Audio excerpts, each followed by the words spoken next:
Before agenda items is actually public comments. Is there anybody here from the public that would like to comment at this time? See none, we'll continue, but I do want to thank Peter and Chris for joining us and caring about these items because that's important. So I think that's public comments. Next, we have a list of agenda items. The first is to elect a chair and a vice chair. With a little bit more history here in the city, I would love to nominate myself. And if there's anybody else that would also like to consider being chair, obviously, we can look for other nominations, but we will have a chair and a vice chair. Maybe for vice chair, one of you interested? Yeah, I'll be vice chair. That means I would have to take over if you're not here. That's right. Or you got to be here on time. The main thing is being here on time so that you both were today. But sometimes that's the issue, is just having quorum to begin meetings. So seeing no other nominations for chair, vice chair, without opposition, we will have myself as chair. And Councilmember Iglesias as vice chair. Let's go ahead and, that's without opposition unless I don't see any, so that it passes unanimously. Next item is item number 2, the minutes. Neither of the three of us were on this committee when it last met, but as a procedural matter, we can adopt these minutes today if they look okay with my fellow committee members, or we can also postpone it to the next agenda if there's a need for that. But it's really a receive and file, and we weren't here, so it's really hard to comment either way. So if there's a motion and a second, that would be appropriate. Would it be okay if we could postpone it? Yeah, we can. Okay. But if we could have a motion and a second, just for the record, that would be great. Okay, I move to postpone it. I'll second. Okay, so we have a motion by Councilmember Iglesias to postpone this to the next meeting, second by Councilmember Penalosa, and all those in favor? Aye. That passes, and we'll see that in the future.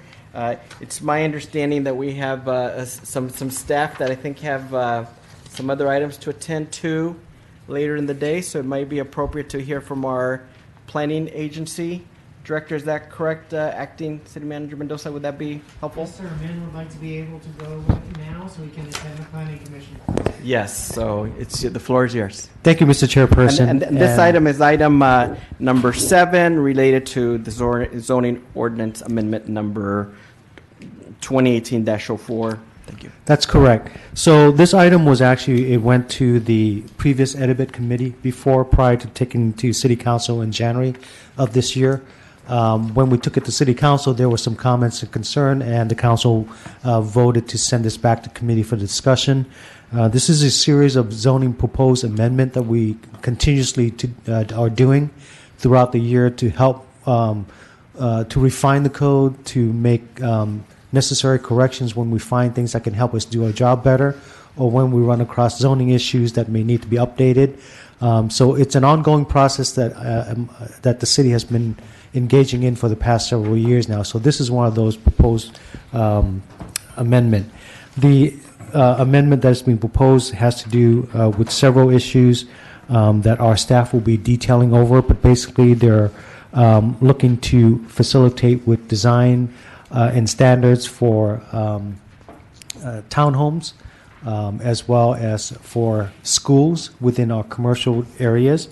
So with that, I will have Candida, our planning manager, present to you the presentation on the information and the proposed changes for discussion. Great, thank you.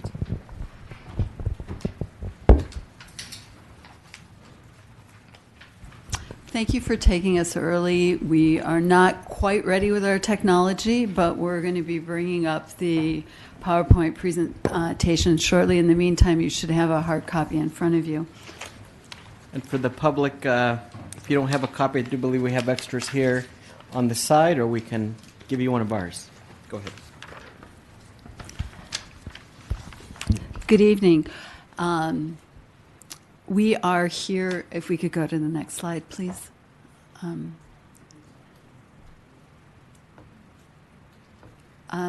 We're here to amend several sections of the code.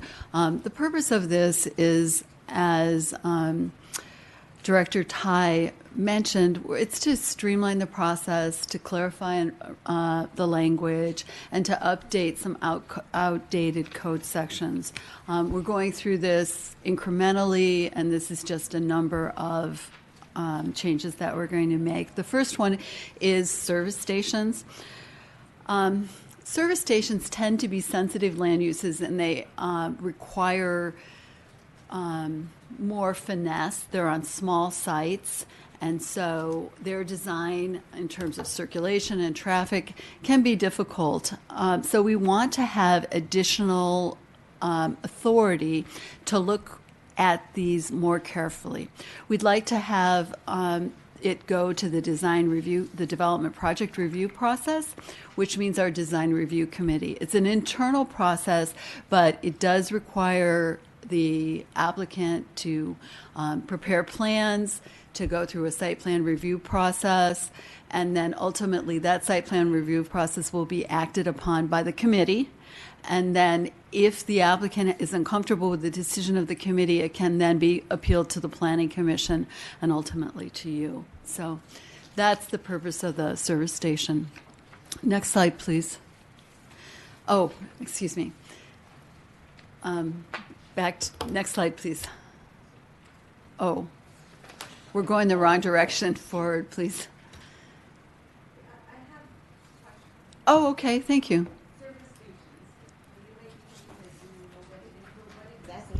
Gas stations primarily. Gas station.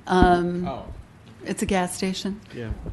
You know, and often it's more sensitive use because sometimes they sell alcohol, sometimes they have car washing machines, pollutants, environmental regulation, traffic, etc. So they end up being a little more sensitive use.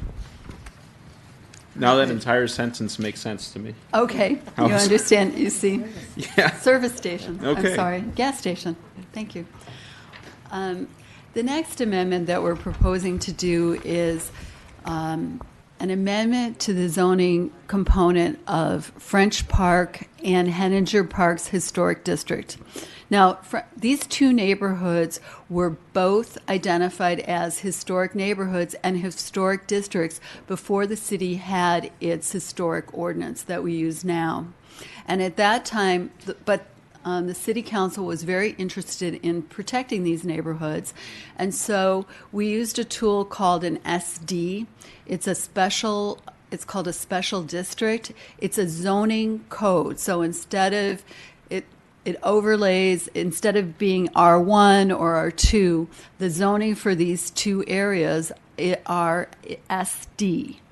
And so at the time, because we didn't have a historic ordinance and we didn't have a historic commission, any changes to historical structures within those two areas went to the Planning Commission. And now, of course, we have a historic ordinance, and the Historic Resources Commission goes through all of those, analyzes all of those projects that are within historic districts or historic designated structures. And so what this amendment will do, it will transfer the review authority from the Planning Commission to the Historic Commission. So that's that one. And then the next slide, please.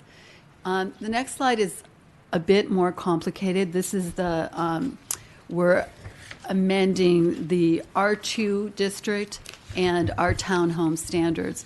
And the issue is right now we don't really have standards for townhomes that are appropriate to current housing trends, what people want to buy in a home. So as a result of that, when we get a project that comes in, we have to finagle it a bit, and sometimes we end up doing variances because the zoning doesn't fit the type of product that we want to do now. So these amendments that we're proposing right now will modify that that the standards that are related to it.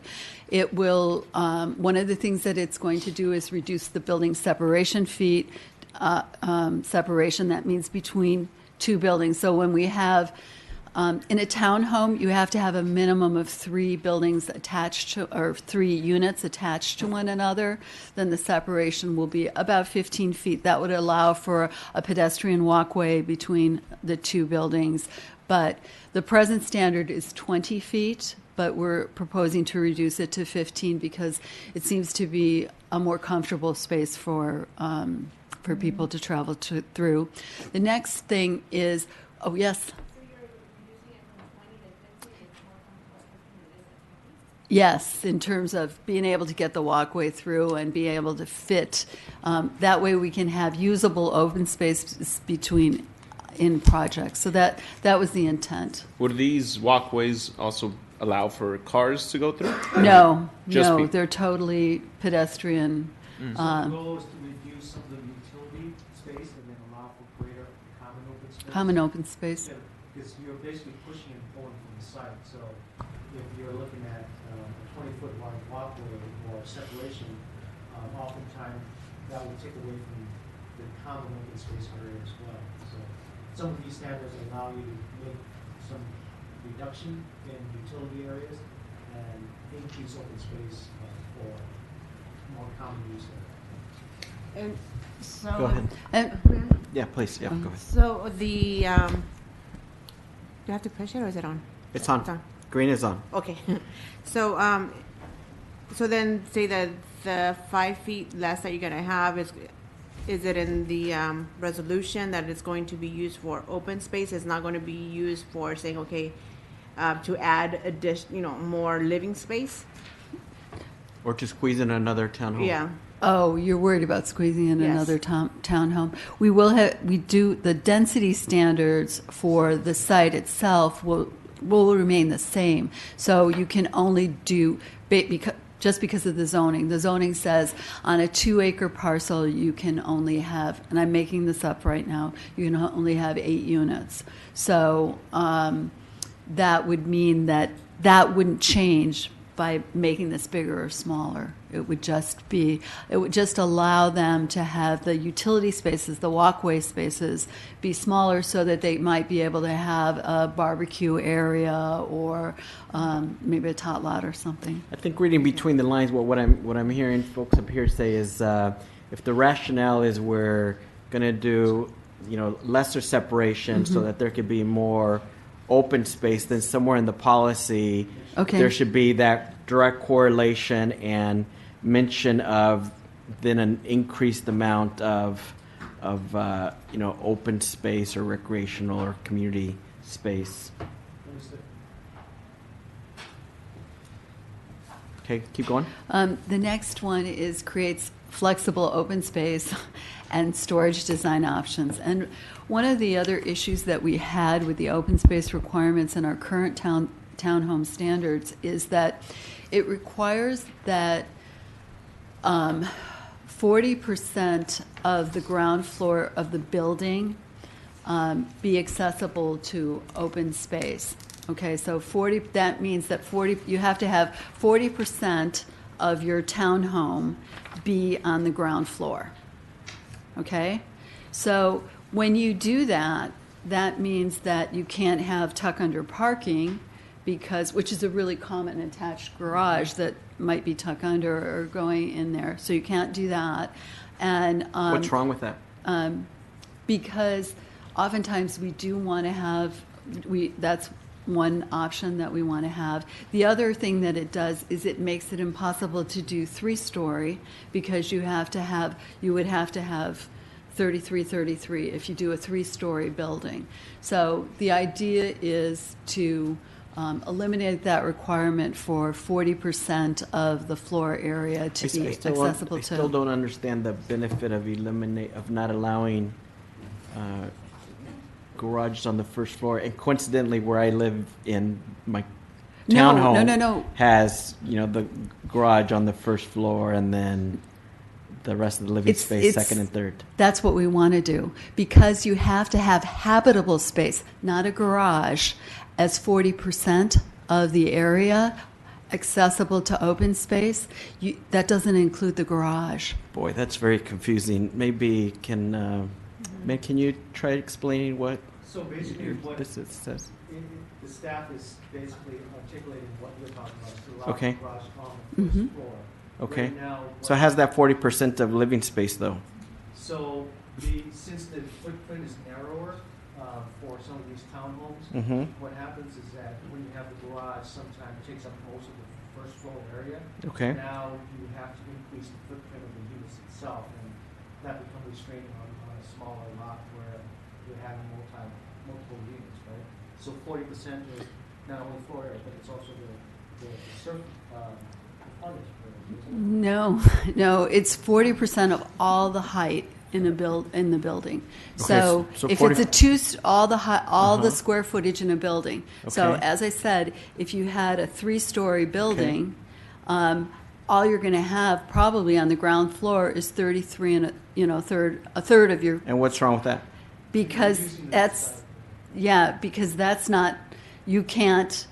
There's nothing wrong with that. That's exactly what we want to do. We can't do that now because you have to have 40%. So right now, the of it. requirement is 40. You want to reduce it down to a lower level or just make that Yes. metric go away? We want to make that metric go away. Okay. So that we can have, a bedroom or two on the ground floor and to parking. We can have that option. Okay.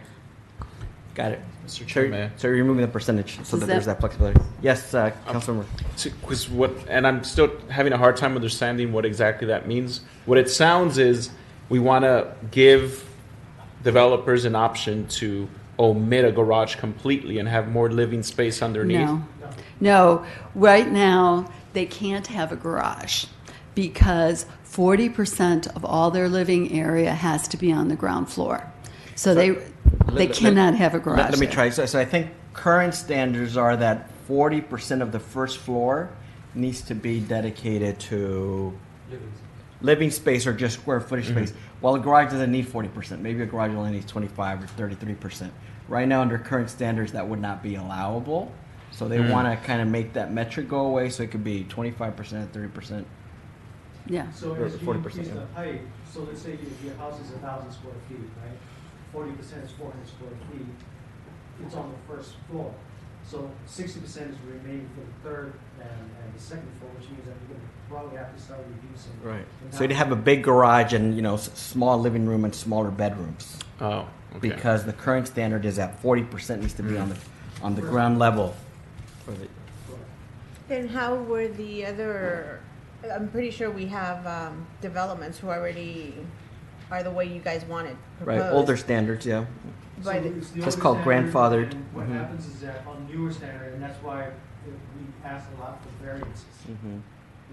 You'll see the project asking for variance in different areas of the project. So variances are when you deviate from the code. Mhm. So how project gets done today is that if we want to support this kind of design, we would have to ask for variance. And variances are generally sometimes challenging to substantiate because they have different standards for basically justifications. Mhm. And that's the status quo for those townhomes that are already in place. They're in some ways kind of considered legal non-conforming, meaning they were built legally to the standards of the time. But as we're moving forward, given no building standards and new zoning and planning standards and visions, this is an opportunity to rectify this issue for the future and give more flexibility. Right. That is correct. Thank you. The next Yes, thing. Councilmember Pinellas Just has another last- motion. last, Okay. No worries.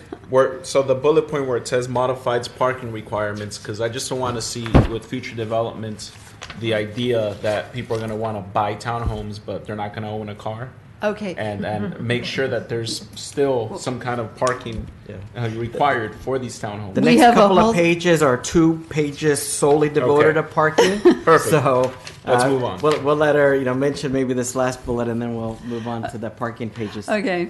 The other thing is storage and design standards. Our current current standards do not allow storage to be accessible from the unit itself. And so that makes it a little awkward. So we're going to alleviate that requirement so that you could have storage space in the garage or off a patio so that you could get at it from the unit itself. We'll also allow three-story or three-story townhomes. So we'd be able to go 3 stories with the CUP. And we'll be modifying the parking requirements. We'll be talking about that in a few minutes. And we really believe that this is important because it does create additional opportunities for low and medium density housing. And this is very important right now. Next slide. Okay. Here we are, the off-street parking requirements for townhomes. What we are looking at, what we have right now is 2 spaces per unit and 2 guest parking spaces.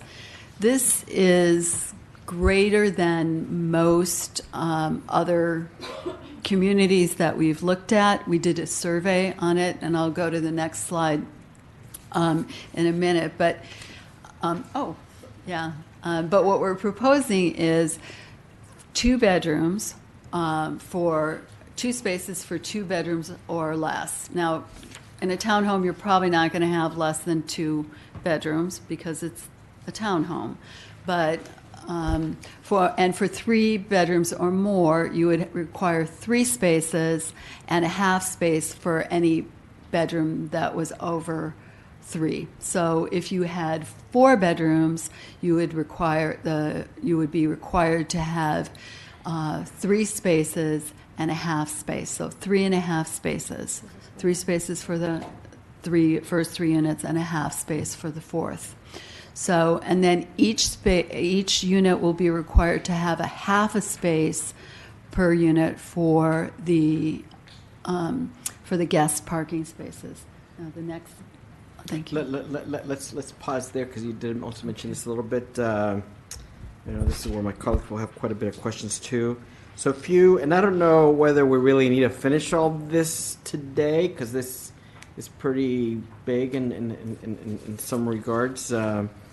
But my own feelings are, because I've learned from other recent bad situations, including newer developments, I'm not always necessarily the biggest fan of tandem parking. Mm-hmm.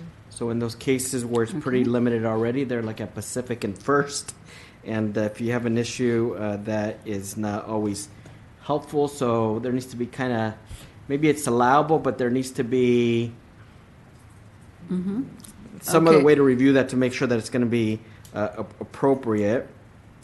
I believe that even of the townhomes that exist today that supposedly had these higher parking standards, I don't know of any townhome community probably in Santa Ana that isn't underparked.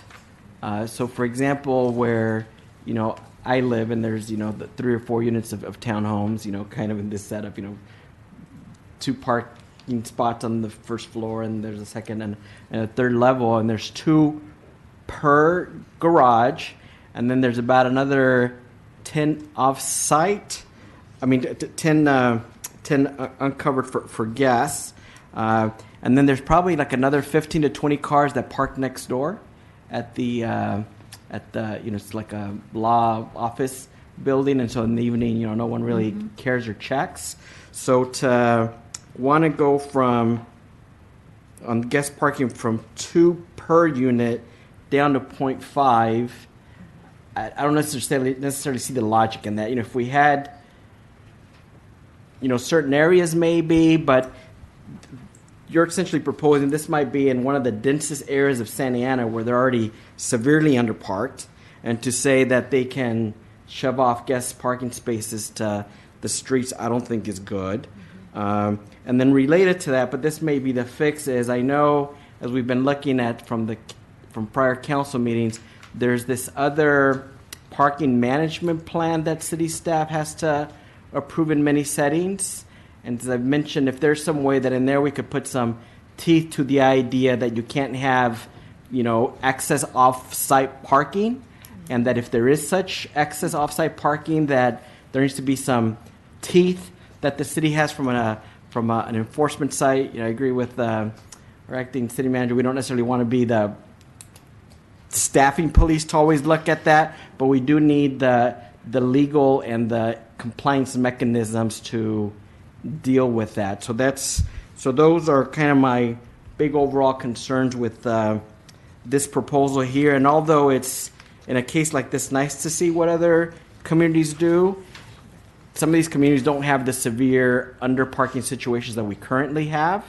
And then some of these things too, it could be, I know that Public Works has a pilot program related to the lack of parking in some of these neighborhoods, and so maybe the findings from that might enlighten decisions we should be making on things of this sort. So those are my type of concerns, reservations, and maybe Okay. way outs, which might be this parking management plan concept. But I don't know if that would be part of this as well, or it's already in kind of the underlying overall ordinance where this is. But with that, I'm sure my colleagues have questions or comments as well. Councilmember Iglesias? I had the same concern with the guest parking, that it's drastically being reduced by from 2 spaces to half a space.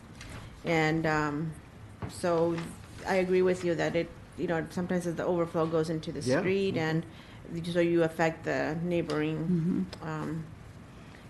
communities. So that I'm not comfortable with that either, going 1.5 less. And when you have the townhomes, on an average, how many have been proposed for a certain development? What's the average of units? It ranges depending on the size of the site. On some very small sites, we've had 5 or 6. But on the Olson project, I think there was like 50 or 60? 60 some. That's probably more the So, average. Well, no, even so that's that's bigger because we're built out, so we don't really have that many Right. infill opportunities. So it depends. It does depend on the size of the lot. And are these townhouses or townhomes, are they part of a, what do you call that, like an association? Homeowner association Like typically. Yeah. HOA, yeah. They can if they are built as condominiums, so they're sold, they would have an HOA, and if they're built as rental units, then they would have a single property owner. But typically, they're sold; they're condominiums. But it's a building type, not necessarily an ownership type. Yeah. Yeah, but they typically have common landscaping in other areas, so they typically have HOAs and CCRs associated with them. With them. Okay, so for right now, what you've seen then, that the spaces have been, what's your assessment of how it currently works right now? So what's really shifting is that this proposal is shifting more to the private parking spaces, where the old standard is asking for 2, we're asking for 3, and basing on the number of bedrooms. And anything above 3, you're going to start to have half a space. So if you have 4 bedrooms, you would have 3.5 parking spaces for that unit. And basing on the bedroom counts tends to associate the parking space with the occupants of the bedroom, right? Yeah. So moving it down to half the space is something that was thought to be could be considered, but I think if the council and the committee feels that we need to look at increased, maybe looking at going to a 1 space standard for each unit for guests. And really the guests, so the more guests you're going to allow, the more guest spaces you have, what you see is that people tend to use the parking spaces less. So if there's an excess number of guest parking spaces, sometimes people will take advantage of that and use the garage as storage or rec rooms or a place for a food table. So what we can do is to couple the provision with where Chairman Soloro mentioned is the active management, the requirements for parking management. And we really did this with one of the projects that you said had done a lot. We met with the developer and sat down with him and said, you have provisions in your CCNRs, you need to enforce them. So what they did was they went and hired a They- Do you have a microphone? Because I don't think they can hear you. Oh, here. So, we require that. Thank you. So some of these design must also be coupled with strong CCNRs and requirements. In the case that where we received one report of a recent project, we actually went and met with the developer, reviewed their CCNRs, and required that they monitor their parking. So as a result of that, they actually went out and hired a security firm. In addition to doing security on site, they were monitoring people parking on site. I don't think we've heard additional problems from there recently, but they're actively monitoring. So part of this design changes needs to be coupled with strong language about enforcement, as mentioned by Chairmember Solorio. Well, my concern with this would be, same to the reducing the walkway. What I'm seeing is, okay, you're going to be reducing the parking space so you can develop more. So that's where I'm seeing where this is going. So I don't know. I'm not comfortable with it. Yeah. Councilmember Pinello-san, anything else? Basically the Same. same comments that both my colleagues said in regards to parking. I would like the guest parking requirement to be kept at least 1. 0.5 is drastic. But yeah, basically the same sentiment. So should we change the guest parking to 0.1 and then go with staff recommendation on for the units for We basic? could probably make, I guess, at some point this would go to the council as well, so maybe we don't want to hold it up here for too long, but I'm sure that other of my colleagues are going to have similar concerns, so just take that into account. I personally view that I see the most, I don't want to say legitimate, but the piece that probably makes the strongest case for me about this is that we do have some townhomes that already do have larger, like they're 3 bedrooms.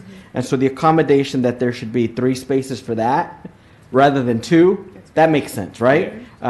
With reducing guest parking, I'm not so convinced. And part of it is just to what area it is, right? So if you're in an area where there's a lot of, open parking on the permanent streets, open, general public streets, that's one thing. But if you're in a really impacted community, I wouldn't put one of these right next to an area where there's fights and cones and chairs, where people are parking, are holding those to park their items. And again, I'd be willing to do a little bit more, maybe even going to one on the guest parking if there was a very strong parking management plan, template.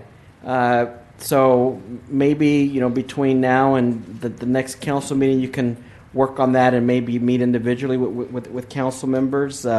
I think that's key. What I also don't know is, do you have any big townhomes projects coming up that there's any urgency to this, or why now? And Yes, we do. and what are they, or what, or what timelines do they have? There is one that would be going to, that we have waited for quite a while, that will be going to Planning Commission without this ordinance.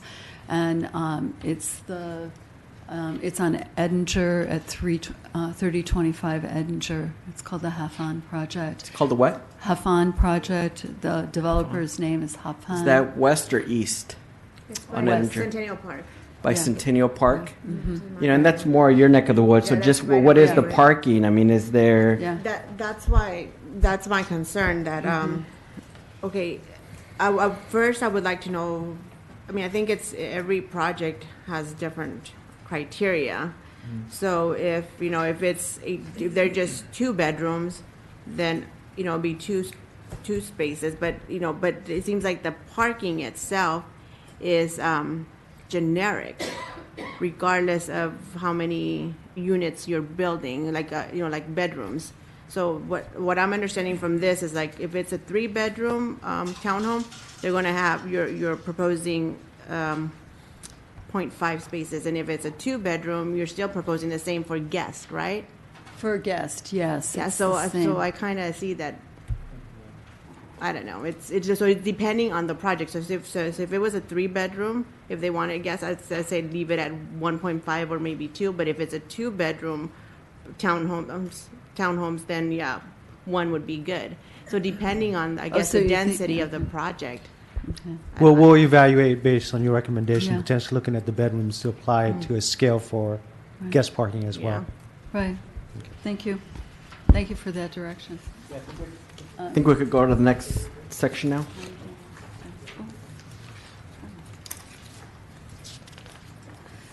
The next, these are some of the standards. The next issue that we have before you is the idea of schools. Right now, schools are permitted in residential districts, and they're also permitted in open space and commercial districts. Now, in the in the residential districts, they're required to get a conditional use permit. In the open space and the commercial districts, they are allowed by right. And schools can have impacts on the surrounding areas. They can traffic and parking can disrupt neighborhoods, and oftentimes our commercial districts are adjacent to neighborhoods where they can create impacts on these uses. So our amendment is that we would like to amend the ordinance so that all schools, no matter what zoning district that they're in, as long as they're permitted by, they would be permitted by a conditional use permit instead of permitted by right. And that way, with the conditional use permit, we would have the opportunity to take them, have a public hearing, take it before the Planning Commission, and apply conditions to the proposed school that would hopefully mitigate any potential impacts that would be related to the school. And then sometimes some of the impact are not necessary for the school to have to adjacent properties, but what's going on with the traffic in the area potentially could affect the students as well. So the Planning Commission will look at those type of issues and place additional conditions on school to address some of the safety concern for students attending the school. So it's just not the impact of the school to the adjacent neighborhood, but also what can be done to help increase the safety for the students on site. Today, if a school were to go in onto an existing site, we have very limited ability to place those type of conditions because they're just permitted by right.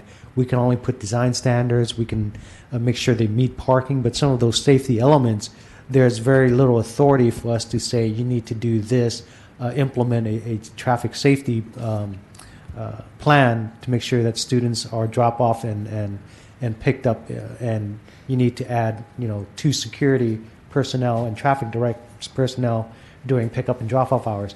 We don't have that ability today if it's permitted by right, but through a conditional use permit, that potentially could be something that be considered as well.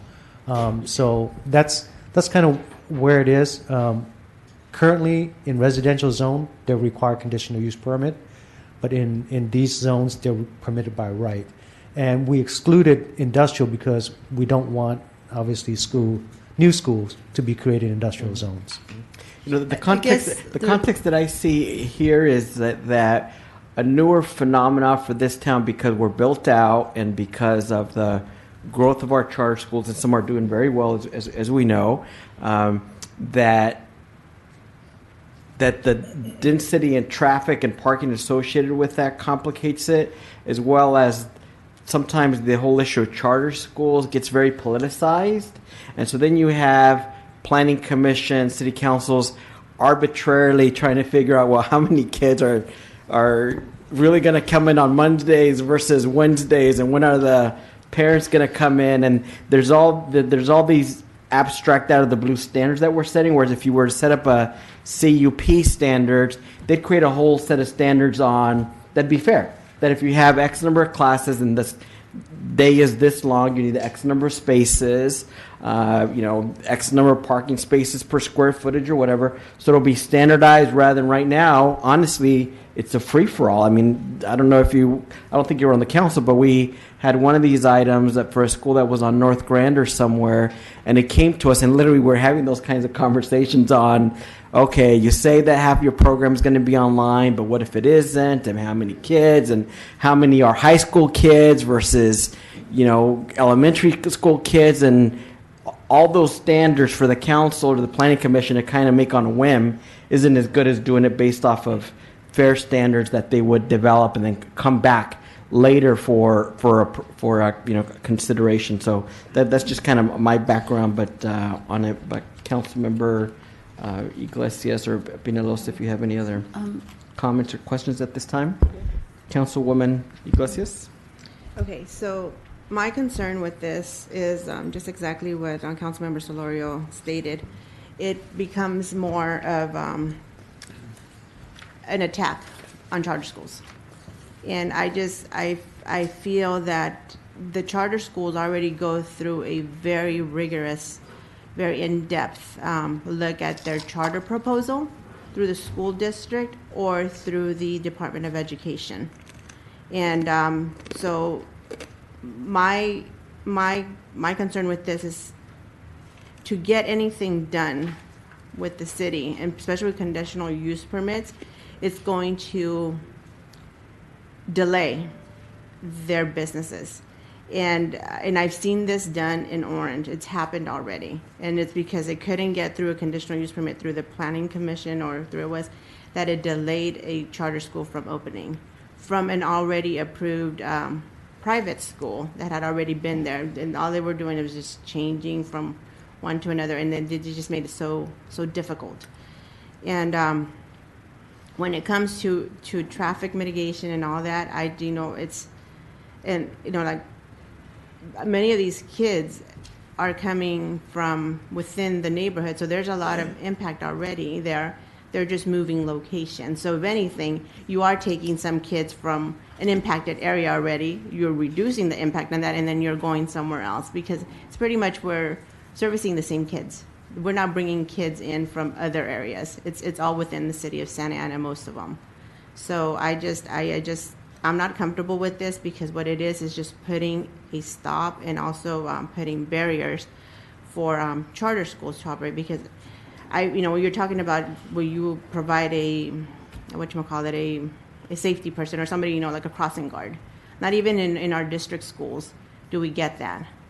So I don't see that there's going to be a fair playing field to be open for business for charter schools here in Santa Ana. So I'm not comfortable with this recommendation. So that's Councilor Iglesias, I think most of your points are valid, or it's a valid perspective. The only thing I think that I don't fully agree with is that when the school district or county or the state approve a charter because the local district doesn't, those folks aren't necessarily experts at traffic planning and parking and things of that sort. That's I think where this would have some validity. And when those last items came to us before you both joined our council, those were where the council was getting hung up on, traffic count and parking. And really the reality is that, even the principals were there and the superintendent of our public district and others. And I don't want to say folks were making things up, but they were putting numbers out there with no standards in place or no mechanisms to compare. So that's the only reason why I do see that there'd be a balance that would be helpful, because if not, then it's solely political at planning commission or council on whatever it is, not even objective standards. So those are my only thought on that. So yes, hearing what I'm hearing tonight, there is another option that we can look at that potentially could give us the ability to have oversight on land use issues, but take out the aspect of the concerns of the operations of the school from a education perspective, is that we could go back as staff and look at requirements where if you are going to be a school and you want to establish a school, we could establish criterias and operational standards that you have to comply and make it a part of the code requirements. And if you meet all those requirements, we can approve administratively and not necessarily have to go through a CUP process. The goal here is not to impede growth, but it's to Creating really allow standards. us exactly. Yeah. So if that's something that you would want for us to look at, we can potentially look at that as an alternative option to propose to the entire council. Our operational standards that says that if you're going to open a school, these are some of the things we have to look at, because they do have genuine impact, or as you mentioned, shifting impact, but we also have to evaluate that because we'll have neighborhoods come out and say you're creating traffic impact to our area. But if we establish standards and they can meet it, I think, that could be helpful in streamlining the review process, but give the city the ability to exercise some control. Right now, do you have, like what we're currently looking at, like when they come to you, do you have a criteria, a checklist or something? Not really. Because most of them are going into commercial areas, and it's permitted by right. And as I mentioned, without those criteria, we're either going through a CUP process or having to really try to, make requests, but we can't demand. Some schools, most of them are cooperative to a certain extent, but when you infringe upon, when you create issues for costs and labor, and we can't force those issues, then, we'll get to say, we'll try to do it, but...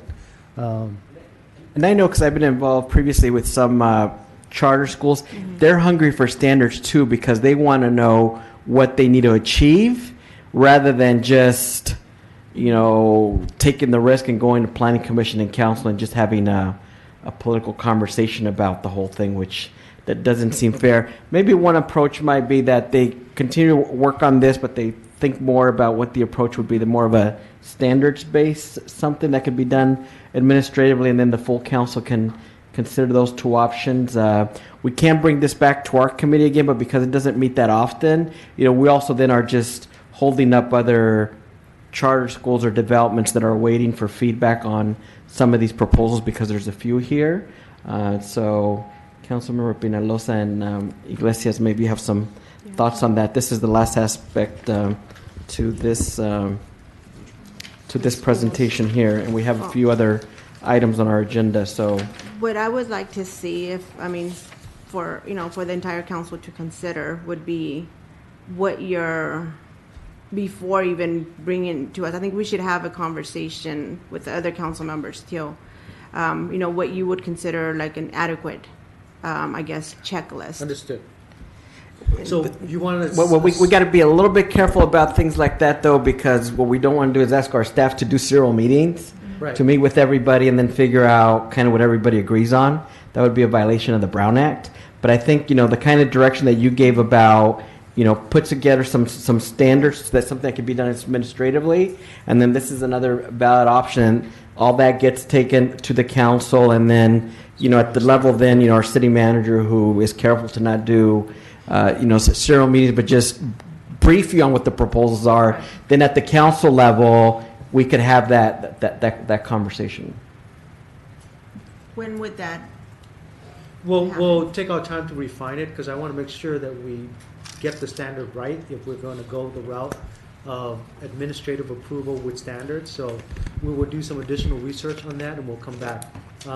As of today, the existing regulations are the way it is. CUP in residential, permit by right in commercial. So the goal here is that, we're not flooded with a lot of application, but we do have some. But I think we need to take our time. But on this, you're thinking a month or 2 months? Probably a little bit longer, maybe three or four? sometime this summer, yeah. So my concern is this, for commercial, and this goes kind of like with what you guys were proposing with the townhomes. It seems like we're going to be just saying, okay, this is going to work. Just, I guess, a generic, it's going to be like a generic criteria versus depending on where it is. So I can see if you have like a commercial building right next to a residential. So I can get the traffic, the traffic concern.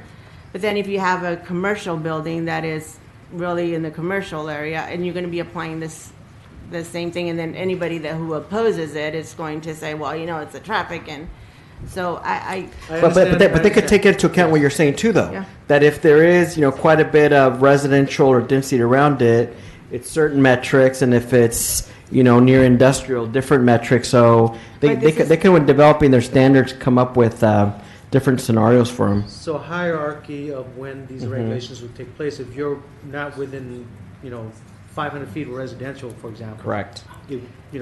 That's what I'm hearing, basically. Is because that- this goes to the one like the USC one. I mean, this it's just ringing a bell. It's Right. like the USC that it's right next to the I guess to that neighborhood right across from that church, right? Yeah. So I know they had concerns of them operating. So, but this is moving forward, right? It's Right. so the ones Yeah, that for are already going future to be approved, projects. they're going to be grandfathered. Right. With, Correct. Okay. Right. So the difference between a conditional use permit and no conditional use permit means the public's not engaged or informed or notified about a public hearing if there's no CUP.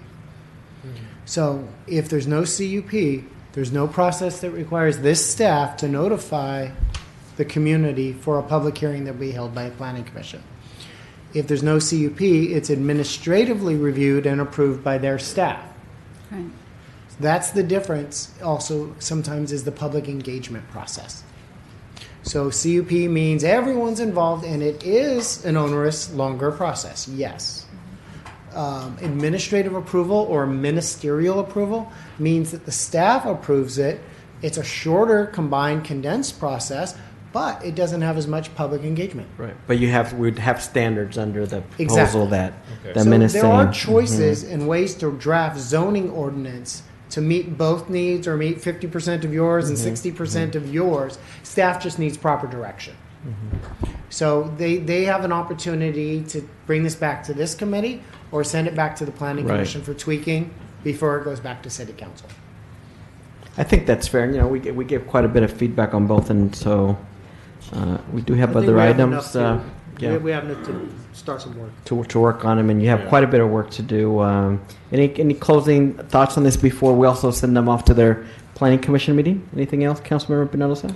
I was just thinking that with the, regardless of what type of school it is, the allowed to build by right on commercial zones is also always troubling to me because that's just removing more property taxes off our tax rolls and that ability for the city to generate property tax values and sales tax revenue. So I'm comfortable with that aspect, but I do understand some of Councilmember Iglesias' concerns.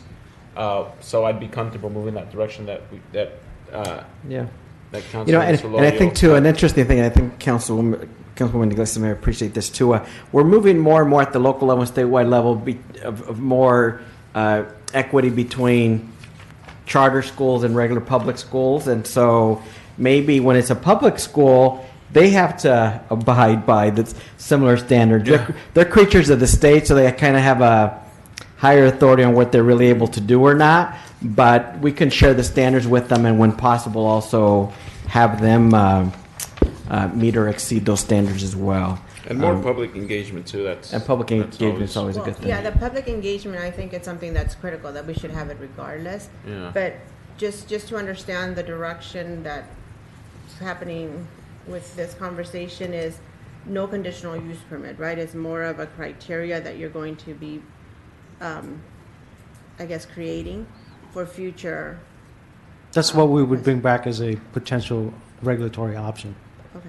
Yeah, I mean, probably at the council level, especially to ease into it, that probably is an easier Right. way to start. And then, I mean, really, that's what we want. We just want some objective standards for these types of things because right now there are none. So, Correct. very good. Thank Got you. plenty of good direction on these items, and we will excuse you from the remainder of the meeting if you'd like, or if you want to stay, you can stay. But thank you all so much. Thank you. Item number 3. So items 3 and 4 are a little bit related, but they're different, although there is some overlap. But we can start with item 3. Okay, thank you, Chairman. Yeah. Okay, so what I have here is just these items on your edibit agenda for tonight, items 3, 4, 5, and 6. They're all kind of related to budget type issues. Items 3 and 4, the City Council directed us to take these items to edibit. And then, of course, we were asked to add a review of general fund balance and the reserve and Measure X spending requirements to tonight's discussion. So the first item is edibit agenda item number 3. This is the March 5th staff report that was agenda item 55C on that City Council agenda. And this report came from Human Resources, and it basically requested 2 actions. It requested the City Council to approve the resolution to add and reallocate some positions, and there's some additional detail here for you on this slide. And then the second action was to approve the appropriation adjustment. Now, that was kind of a duplicate request because that appropriation adjustment was already included with the mid-year report. So we're happy to answer your questions tonight, but I think the purpose for tonight's agenda item is to discuss this and determine whether or not you want to make a recommendation back to the entire City Council on whether or not to approve these recommendations. And maybe we'll start with just some opening comments, and then let's go with one item at a time because there's 3 or 4 really in here. For me, just my overall comments before we hear more detailed requests by these departments, especially in light of the statement that we're going to end the year $600,000 in the red. I'm not sure why we would want to make that be the case, because this right here is, 400,000 or so.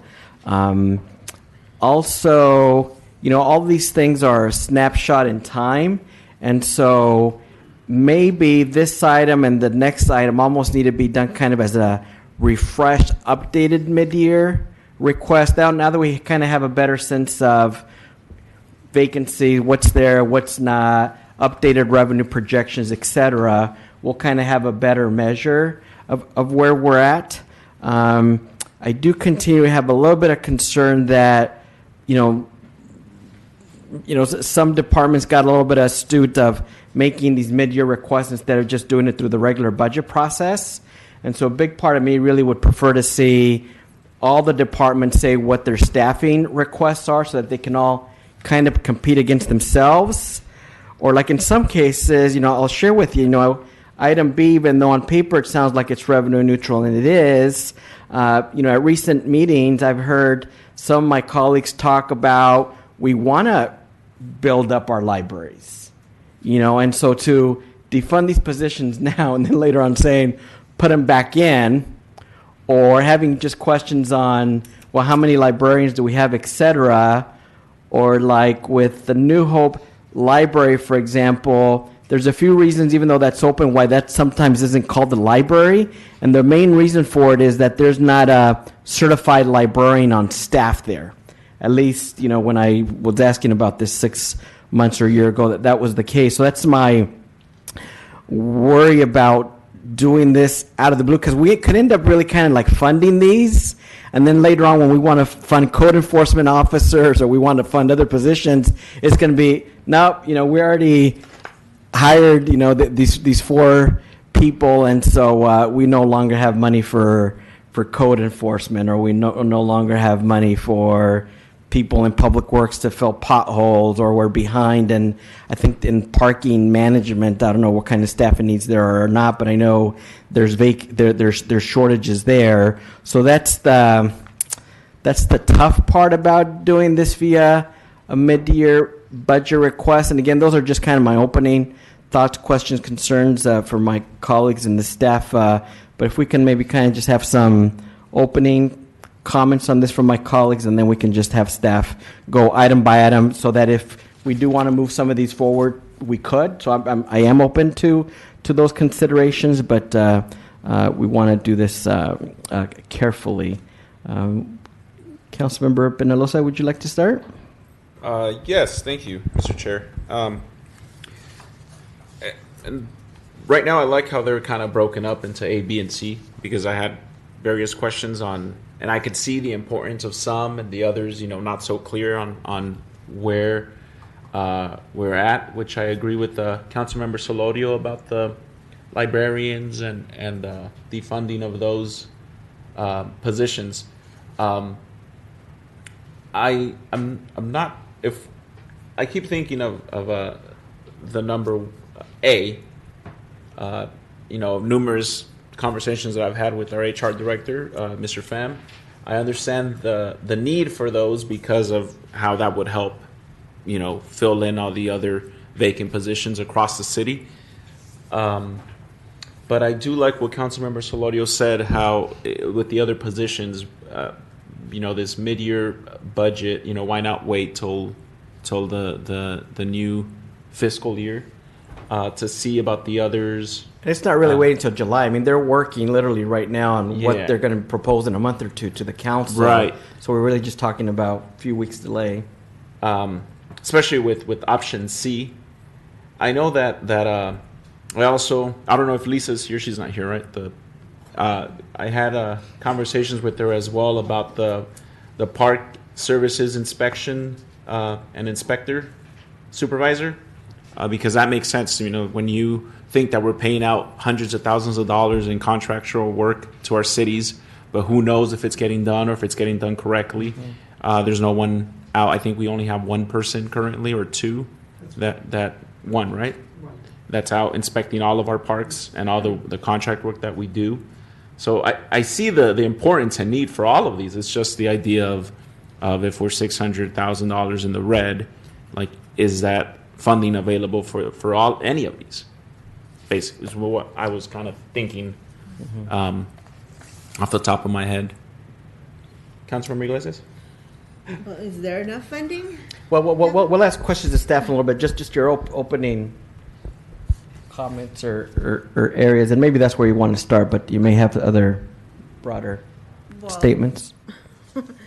Well, for me, it's knowing that we don't have money. Why are we doing these changes? And why the urgency now? Why can't it? Because you want to do this immediately, right? See, I'm asking questions Yeah. already, so. Right? Yeah, no, that's fine. So, why can't we wait till we do the yearly budget presentations and all that, so we could look for next year's budget? Why are we reappropriating money?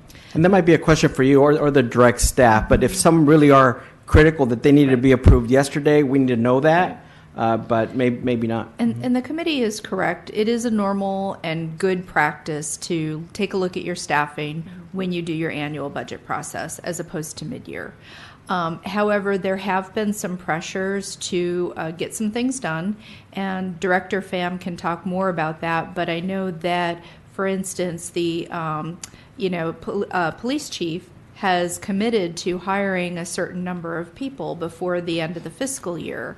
And that's part of, Director Pham's request for HR people is to be able to keep up with these commitments. But Director Pham, do you want to add to that? And then just before you start, Stephen, my issue is when you bring, in a lump sum for an item to be approved. I just feel maybe if we could, because if we could just work them separately, because I would be okay with some but not all. But then it seems like the item, the way it's brought in, it's like it's all or nothing. And I'm just, I agree with what Councilmember Peñalosa was saying regarding the library, defunding the library and the service assistant. If anything, I want to grow the library. So with this, I'll, definitely, I don't agree with it. I think if anything, we should be investing more money to the library and also the parks. So how do we make both grow? And then the other two, how I feel. So I say no. Yeah. Yeah, please. Good evening, Mr. Chair and member of the committee. My two colleagues, the chief and Lisa, for some reason did not get the same message about the meeting tonight, but I have been texting back and forth Okay. with them just so I can represent them. Before talking about HR, let me focus on my two other colleagues first because I promised to get the message out for them. With respect to parks, let me start with Parks and Recs and the library. Right now, the critical needs are in our parks operations at this point. The vacancies that you see right now in the library department, these vacancies have been dormanted or stay vacant for so long because, and I'll say this as an HR director, is that the library division have not done a whole lot of activities in the last few fiscal years, so they were able to go without having to add staff. Plus, everyone was trying to save money too. But our parks director came in, and I met with her and also the interim director before. The critical needs are really great. We have a lot of liability out there right now with our parks. If you recall, this past fall, we had to scramble money to remove dead trees that were causing a lot of liability for the city. And we have 48 parks in the city, and we have one inspector. By any standards, from a risk management standpoint, that is a huge liability for the city. We have children, we have people using our parks, and we don't have inspector to make sure that they meet the basic standards set by the state. And so when she came in, along with Mr. Ralph Nunez, when he came in, we met, and those were the big concerns. And that's why we need these positions now, and all of us always look at ways to shift the costs and savings. So for them, that's probably the easiest because we don't have a whole lot of activities going on in the library department, and these positions are budgeted, but we have not filled them. So it's just a matter of shifting the resources. Now, that is totally council's call. Staff only have a few options. We believe if the city council at some point decided to create or reestablish the library department, I think the new library director may look at that and decide what's best for that department. And at that point, I believe it's best to have that dialogue. But for now, for our parks director, she and I, and along with our risk manager and our previous interim, saw a great deal of exposure in terms of liability for us out there right now. Mm-hmm. And the summer is coming, spring is right around the corner, and we just feel that we need these positions to protect us from that standpoint. And also, even if the council approved tomorrow, we don't have a list where we can go in and then pull people out and appoint them. We have to open them up. And that takes, as you know, some time to do recruitments. So by the time we actually hire somebody on board, at this point, we're already at the end of March, or mid-March, literally. My educated guess right now is if council approve any or all of these positions, we may not have somebody here on board until July. And so if we approve in July, we might not have people here until September or October. And so it's just a matter of time sensitive, and I recognize the cost is there. I would not argue with your perspective. I agree. But as your HR officer, my job is to always point out the obvious and the liability that we have. To share the needs. Yes, sir. Very good. Before we move on to let's just take Q&As on this. Any additional questions on the library piece, Councilwoman? Not right now? Okay. Councilmember Penalosa, any more on the libraries? Because I have a couple, but I want to go to you first. No, not at the moment. Okay. On libraries, these three positions that are, I guess, budgeted but vacant, Yes, sir. where are they housed? Are they supposed to be housed in our main library, or which library would suffer from the defunding of these positions? Well, sir, right now, I can't tell you if they were here, if these positions were here, I'm not sure where they would be deployed. Where they reside? Okay. Yes, sir. It's just that they have been vacant for a long time. So for me, that's an example, too, of, I don't like making decisions in a vacuum. So if it's a library that only has, 4 librarians, essentially, and we're defunding 3 and we're leaving 1, and we have no options for replacing, even with interns, that makes me uncomfortable. Whereas, for example, let's say these normally are housed in the main library, and if there are 20 other librarians there, they don't have as much concern. but I just don't have the data, and you're fairly new, so I'm not sure that you do either. I do also recognize that they do need an executive secretary over there. I know in the past, we had somebody that, wanted to do it his own and lead by example by not being too staffed up. So I get that. The inspectors, there's obviously the need there, but we probably have had that need for a long time. And on the issue of liability, it's also, colleagues, very easy to make the similar case for other departments that they have liability issues. Our code enforcement unit, for example, there are countless number of homes, public facilities, other things that have tremendous liability issues, oil railroads, potential for harm, etc. They drastically need more folks to address their liability issues. Same with public works. We've had cases where people are, I think, near norms. Maybe like a couple years, somebody tripped in a hole because they took out a pole, and so there ended up being like this hole this big. Somebody fell in there, and the city knew about it. It cost us, I forget, $2 to $5 million because the city knew that there was that liability issue, but nothing was done. Somebody got hurt, and it's not like if they died, I don't recall. They just got hurt pretty badly, and that cost us a lot of money, right? And so I think back to the, if liability is a concern citywide, and it should be, I think a lot of departments, if they knew that we want to fill up, liability gaps, that we'd probably get additional requests. And I know we have a new director, which is why she said it's a need for her now, and I get that, but it's a need that's existed there for months and probably years. Not that makes it right, but just sharing that for context. Any disagreements generally with what I said, or is that No, sir, about right? Certainly, that's your observation. Yeah, sir. that's my observation. Thank you. Okay, so that's parks. You want to go to the next item? Yes, sir. Let's go with PD. Okay. The chief isn't here, but he did send me some notes, and I've worked with the chief. We have the administrator retiring. She's retired, or she's retiring? She's retiring. I think at the end of the year, like December or so, or when do we think that she's retiring? Sir, I don't have that with me, Okay. but I know Yeah. that this is... From what I've she's heard, it's leaving. about December. Yes, sir, and you could be right.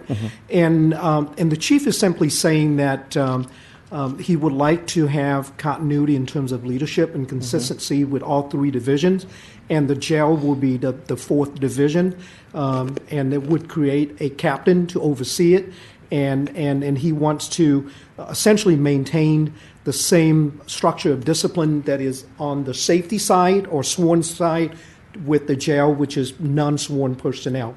And this is strictly a management issue. The chief just want to make the whole department consistent at the command staff level, whereas we have three captains that are sworn, and our jail administrator right now is a non-sworn. And he just wanted to create that same structure, and certainly that's the chief's call. And I see some of the points that he raised, which is bringing some consistency in terms of discipline on that side too. It's kind of like the military. You can't have one side of the house ready for combat, the other one is not. That's just my military background. So I think the chief just trying to create some standards of uniform. Is it cost? Yes, it is costly. It would be an additional $160,000 just to add that position, because it's going from non-safety to a safety status. Wow. That in itself is a costly proposition. But I do see the benefits out of that as well. Again, with a police captain, I think we can certainly deal with more. And on that one, training we've heard consistency. quite a bit about. Can you talk a little bit more about item number 2, sub 2, the police investigative specialist? What is that? Yes, sir. The chief is saying that right now we only have one person assisting all of our officers when it comes to investigating accidents. And so with this position, the chief is hoping that he will have another civilian employees helping a lot of our officers that deal with investigations, so they can prepare reports, they can prepare administrative stuff, and save the officers from spending time doing all that work and focus on other cases. So it's just basically asking for more non-safety clerical support. Got it. Let me give you a couple comments and questions, and then we'll go to my colleagues. So on the police investigative specialists, I'm not sure that there is anything that prevents the chief from using one of his budgeted but vacant positions, because there's vacancies both on the sworn and the non-sworn side, to hire a police investigative specialist on their own. Would you and/or the budget director agree? I see your point. Yes, sir. Let me raise that question with the I'm chief. asking if you Yeah. agree. That at least technically it's Yes. legal and possible. Absolutely, it is Okay, possible. got it. Yes. Would you agree? Yes. Budget. Yes, I do. Okay, so that if that's really a priority for the chief, he has plenty of resources to do this if he so chose. If I may, Yeah. Stephen, isn't this the fact that he doesn't have 2 police investigative specialists in his budget? He only has 1 in his budget, and he has to modify his budget to put another one in. Yes. No, but I told they could reclassify on their own. But he needs your permission to reclassify, and then the budget aspect is in the Mm-hmm. Right, appropriation. right. That's not my understanding from past conversation, all this, but I think as this continues to move forward, we Right. could Yes, look sir. at that. But can you speak to that? Reclassification does requires approval from the council too. But it's a vacant position, so what are we reclassifying? It's not in his budget. It- The second position isn't in his budget.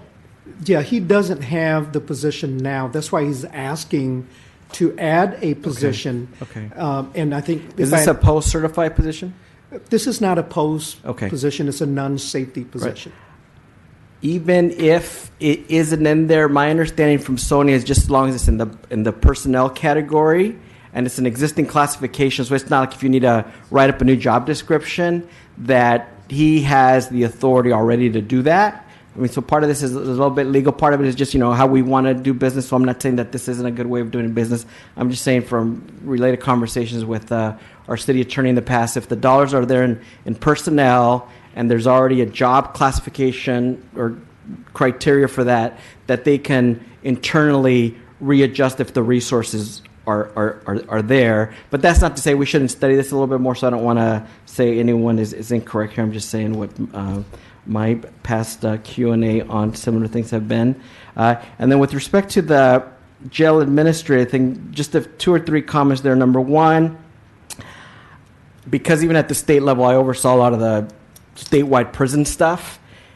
Running the jail is very different than being a beat cop out on the street. It's a big business unit. You got contracts. You got a lot of things going on, so that I want to make sure that who we hire and the job criteria for it, that we hire somebody that kind of meets that. That's number one. Number two, I'd like almost kind of like a job classification review of Anaheim. They have a city jail. Do they have somebody at the lieutenant level, or do they have somebody at the police captain level? What do the sheriffs do for comparable things? What does Long Beach do?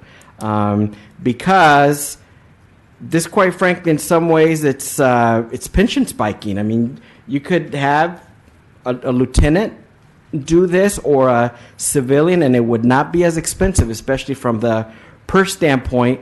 But again, I'm open to if it's the standard at other city facilities that have their jails, like Anaheim, that if it's at the police captain level, I'm open to it. But I'm also just don't want to plug in the hole just to plug in the hole, because we've done that in the past, and that's why we have had a half-empty jail for many years. I mean, we're doing substantially better now, but that's a concern. And then I like the idea of overlap for succession planning, but we need to really fine-tune this idea of the current administrator when she leaving there, because there, again, then we're really paying 2 people for the same thing, and then we're taking a lieutenant or somebody from PD where we're already short on bodies, and we're moving them over to non-beat. So you're making worse the understaffing of officers. So those are just my comments and thoughts. Councilmember Iglesias? I don't have any questions on this. Okay, no questions or comments right now. How about you, Councilmember Penosa? No questions, but I would like to see if, because I know that the Councilmember Solorio mentioned the jail in Anaheim and the OC sheriffs, that there isn't really a deputy chief or police captain running the jail, and it seems costly. versus just having a lieutenant or even keeping it as a jail administrator. I will certainly convey that back to the chief, and we'll have another dialogue. Excellent. So And- now, human resource, or more? Yeah. Councilmember? Okay. And about a month ago, I met with the chief and I was going over social media in general. I'm the millennial on the council, for those who didn't notice. And I think it's very important for a police department to have a social media, specialist in the department, because it's the number one way to reach constituents and the public they serve. Especially, it helps in humanizing the department in many ways, because it connects them one on, and not just the police department, the city, should also, and we're doing a great job. I see there's a push on social media, and I think it just helps build that relationship and with community policing as well. I'll be laying at home and scrolling through Instagram, and I see Anaheim Police Department holding auditions for canines. It's something that's not necessary, but it humanizes them, and it makes it, it's like, oh, look, auditions for puppies to have canines. And I'm just thinking of different ways that we could help humanize the Santa Ana Police Department, because we don't have a good relationship with the community, at least our police department does, or the way that our police department's viewed is in a negative way. So if we could, I'm okay with that investigative specialist, because we should have a strong social media front across, the board. But This is again, investigative, so it's. but from what I unclear understand, to me. it was gonna. So the conversation I had with him is he had his executive secretary doing the social media thing whenever she had a free minute or so, which that could be hard for anybody to do. So I think that's where kind of the conversation started. So it might be the way it's titled, but I wasn't sure if it was just. Well, then you don't want to hire the wrong spot. So Yeah. That's why I was, and it got me to the other point of. He did say that this person will be monitoring social media for crime, because it's also for crime you do it. and so that's probably the time there. and But that's- terrorism, right. Uh-huh. which we've seen every Correct. domestic terrorism in the country. It's always like, oh, look, Instagram, he posted with a gun, and it's posted there. But so I think he's combining the two, having an investigative, correct? I mean, I'm not sure if Mr. Pham. Yes, sir. He did mention that to me briefly. He's essentially what the chief's looking for is a jail captain that can go a little bit more than our civilian position right now. And he did talk about this person focused more on technology, communication, information about some of the things that we do, that just kind of address what you said, because right now the other three captains have their specific areas that he feels that they don't have time to manage all of that. Now the question, can a lieutenant do it, or can a captain do it? That's a policy decision, and certainly I will relay that back. I think the council member's talking about the police investigative specialist. Investigative specialist Oh, is what I I'm was sorry. talking about. and their role. But I think your points are accurate, and I think the investigative specialist, there's a lot of intelligence on there, so there is some They good do. Right. crime fighting there. But they could also do proactive stuff as well. So good points there. Let's go now to the human resources Yes. items. Thank you. Before we go Councilwoman? to, Yeah. before we go to the, my question would be, is this going to be discussed when we have the budget discussions, like as a collective body? Because I just don't like the fact that you're coming to us right now with, adding positions, Right. doing positions. No, they'd like to prove this, two weeks ago or a month ago. Yeah, so I'm not comfortable with that. I want to see the overall picture of how it's going, because moving forward, can we afford something like this? Yeah, obviously right now we can't, so it's going to come to us again, or... But if you make some of these changes now, like, you approve a police captain, I mean, you can undo it later, but I think they'd like to do it now. But there's options, yes.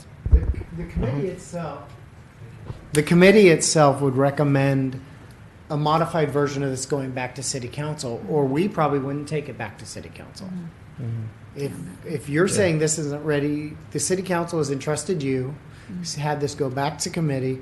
Committee has a chance to modify this or take no action, which freezes it. And so we would take direction from this committee before it went back to city council. In answer to Councilmember Iglesias's question about whether or not the city council will see this during the budget process, the technical answer to that is yes. There are some budget meetings that have been scheduled, or at least budget items scheduled on your agenda calendar in May to look at the budget. But the budget is a very thick document, and realistically, there's not a whole lot of time devoted to walking through all of the requests. So there's the technical answer and the realistic answer. So we have more time. one of the things you'll be interested in when we get into the budget, the regular budget process, is what changes are incorporated here. What are we changing? What are we reducing? What are we increasing? A lot of cities use the term major fiscal changes. Those are things you want to know. What are we cutting back? Where are we going? So those are the things that we would bring forward. Staff and among all departments are coming up with a list of things they'd like to see, things they'd like to reduce, like Lisa's doing now. Lisa's saying, I'm not really desperate for the principal librarian, but what I really want to do is make sure park playground equipment is inspected. And so she's asking for that change mid-year because it's more of an immediate need. But those are the kind of things you'll look for in the budget process. And these items, it's something that we could recommend in parts, right? If we're not comfortable with some parts of it, we could send a third of it to the council and the other. Absolutely. Yeah, You- this committee has the council has given you the authority to take a look at this, sharpen the pencil, and send it back to them. Yep. Thank you. So let me address the HR request. I normally don't approach position requests during a mid-year budget. 30 years plus in local government, I've never done it, and I see your point. The only reason I came to you this time is because of the really needs that I have. As your new HR director, I arrived last year. The first thing I noticed was that typical with every department, we are short-staffed, and that's understandable. But I think the challenges that I face are slightly different in the sense that, like finance, my colleagues in the finance department, HR, the city attorney, and IT, we are the internal service department. And if we can't support internally, it makes it really difficult to accomplish other tasks outside. For me this year, when I came in, I noticed at this point, I have 10 vacancies as a result of the recession over the years. These vacancies have been kept vacant for the last 4 to 6, 7 years. What I'm asking here... Budgeted or unbudgeted? These positions, some are budgeted, but most are not budgeted at all. Just in your department? Yes, sir. I'm just speaking in HR right now. And the math is that if you have, for every 100 employees, full-time employees, you need one analyst to support all administrative support, everything else, which I don't have time to walk through tonight. But we have 1,200 positions budgeted in the city. So if we would do this correctly, I would need a minimum of about 10 analysts. At this point on my staff, I have 3 analysts that provide supports to the whole organization. And we are responsible for training. We are responsible for staff development, recruitment, labor relations, which, we have an outside negotiator coming in, so that helps, but staff still have to do the work. Everything HR comes through us, and now with the objective of recruiting for police officers, the chief and I are committing a lot of resources, and I have no analysts that I can spare to do that, except I am giving a lot of clerical support to the process, which is not what I want to accomplish in the long run. But more importantly, when I came to the city, one glaring deficiencies that I see was the lack of background and lack of vetting process of our new employees. So we are now having that system in place. And in order to do that, I need to have people trained to do background for non-safety employees. And an analyst at this level would be able to help me do that. We apply with DOJ, and I'm pleased to report that we are now cleared by DOJ to do live scan on staff, which will save us money. At this point, when we send people out, it's about $20 per person. But if we can do it on staff, my staff would process it, it will save us that money. But we got that approval from DOJ because we have people with good background go through training.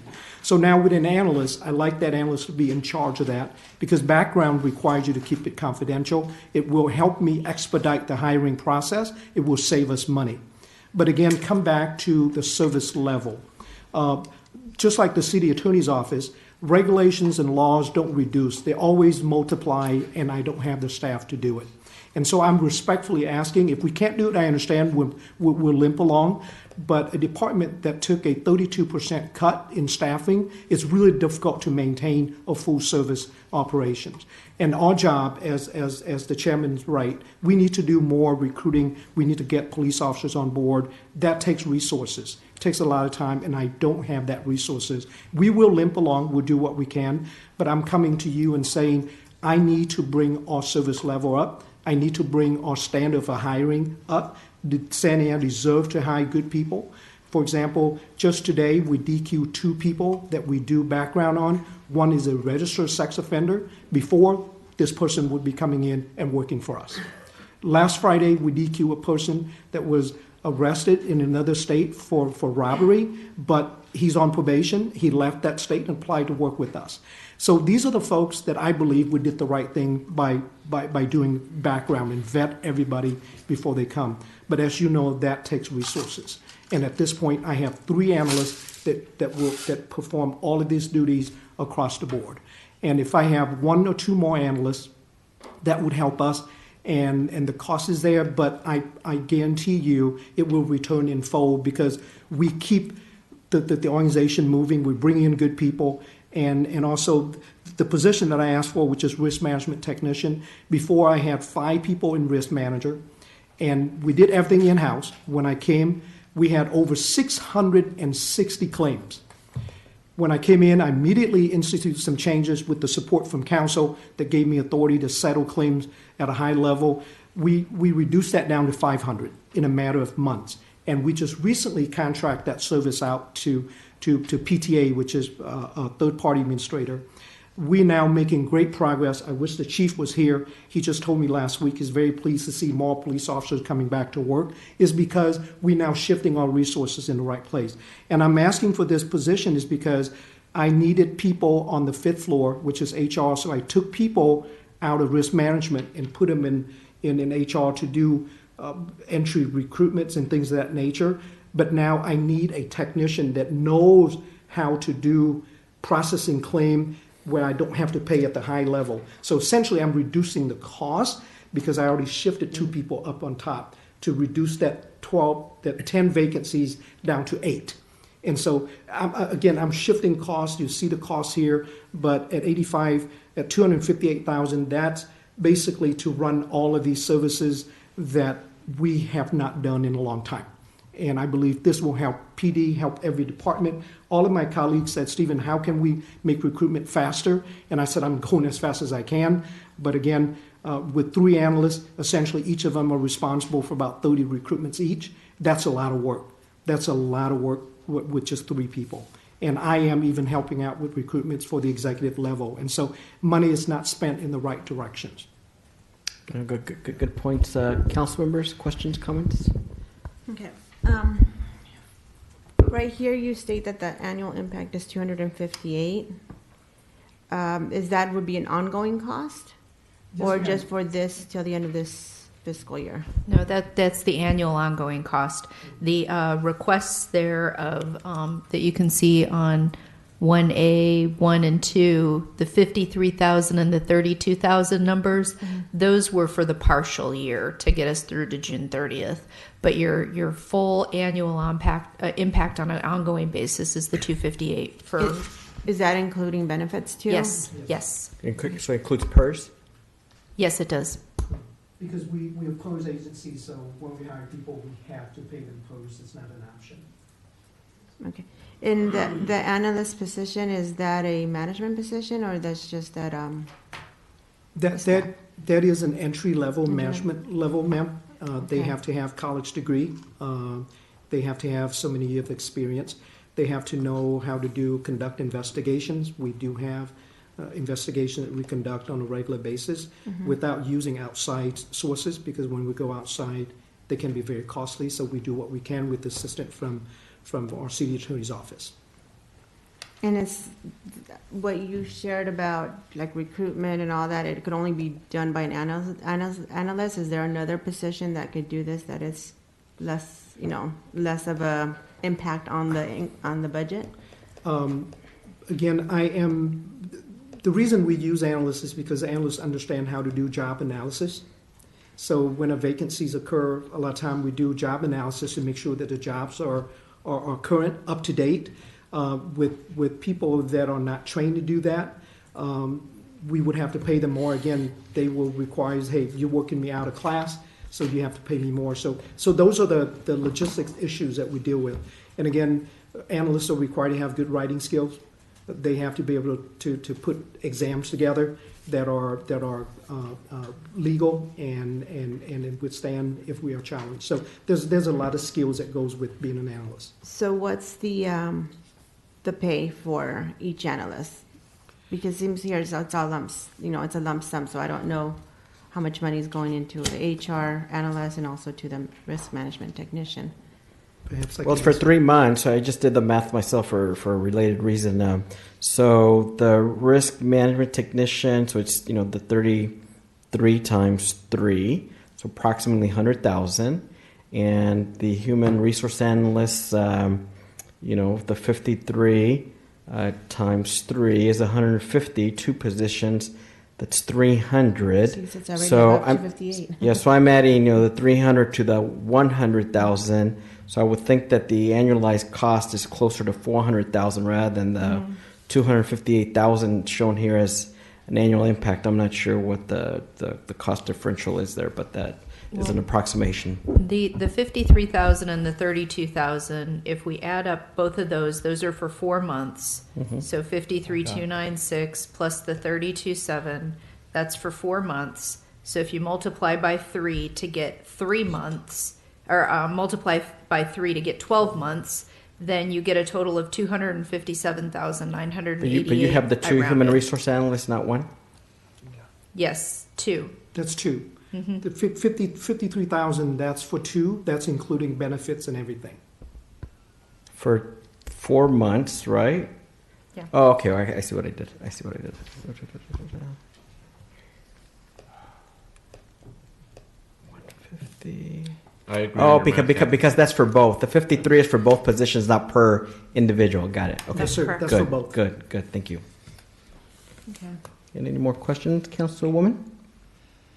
No, Councilman. Yeah. What? You said that some of these vacancies in your department were funded and some weren't. Yes, sir. From these 3, the 2 human resources analysts and the risk management, are any of those funded? No, sir. All of the analyst positions are unfunded. The 2 funded are lower level clerical position, and I can have the option of reclassifying them, but I would still have to come back and ask for more money because those positions are lower than a technician. Right. Right. So no. So these 3 positions are not funded. Otherwise, I would not be putting on here. Right. Any other questions, Councilman, on this? No.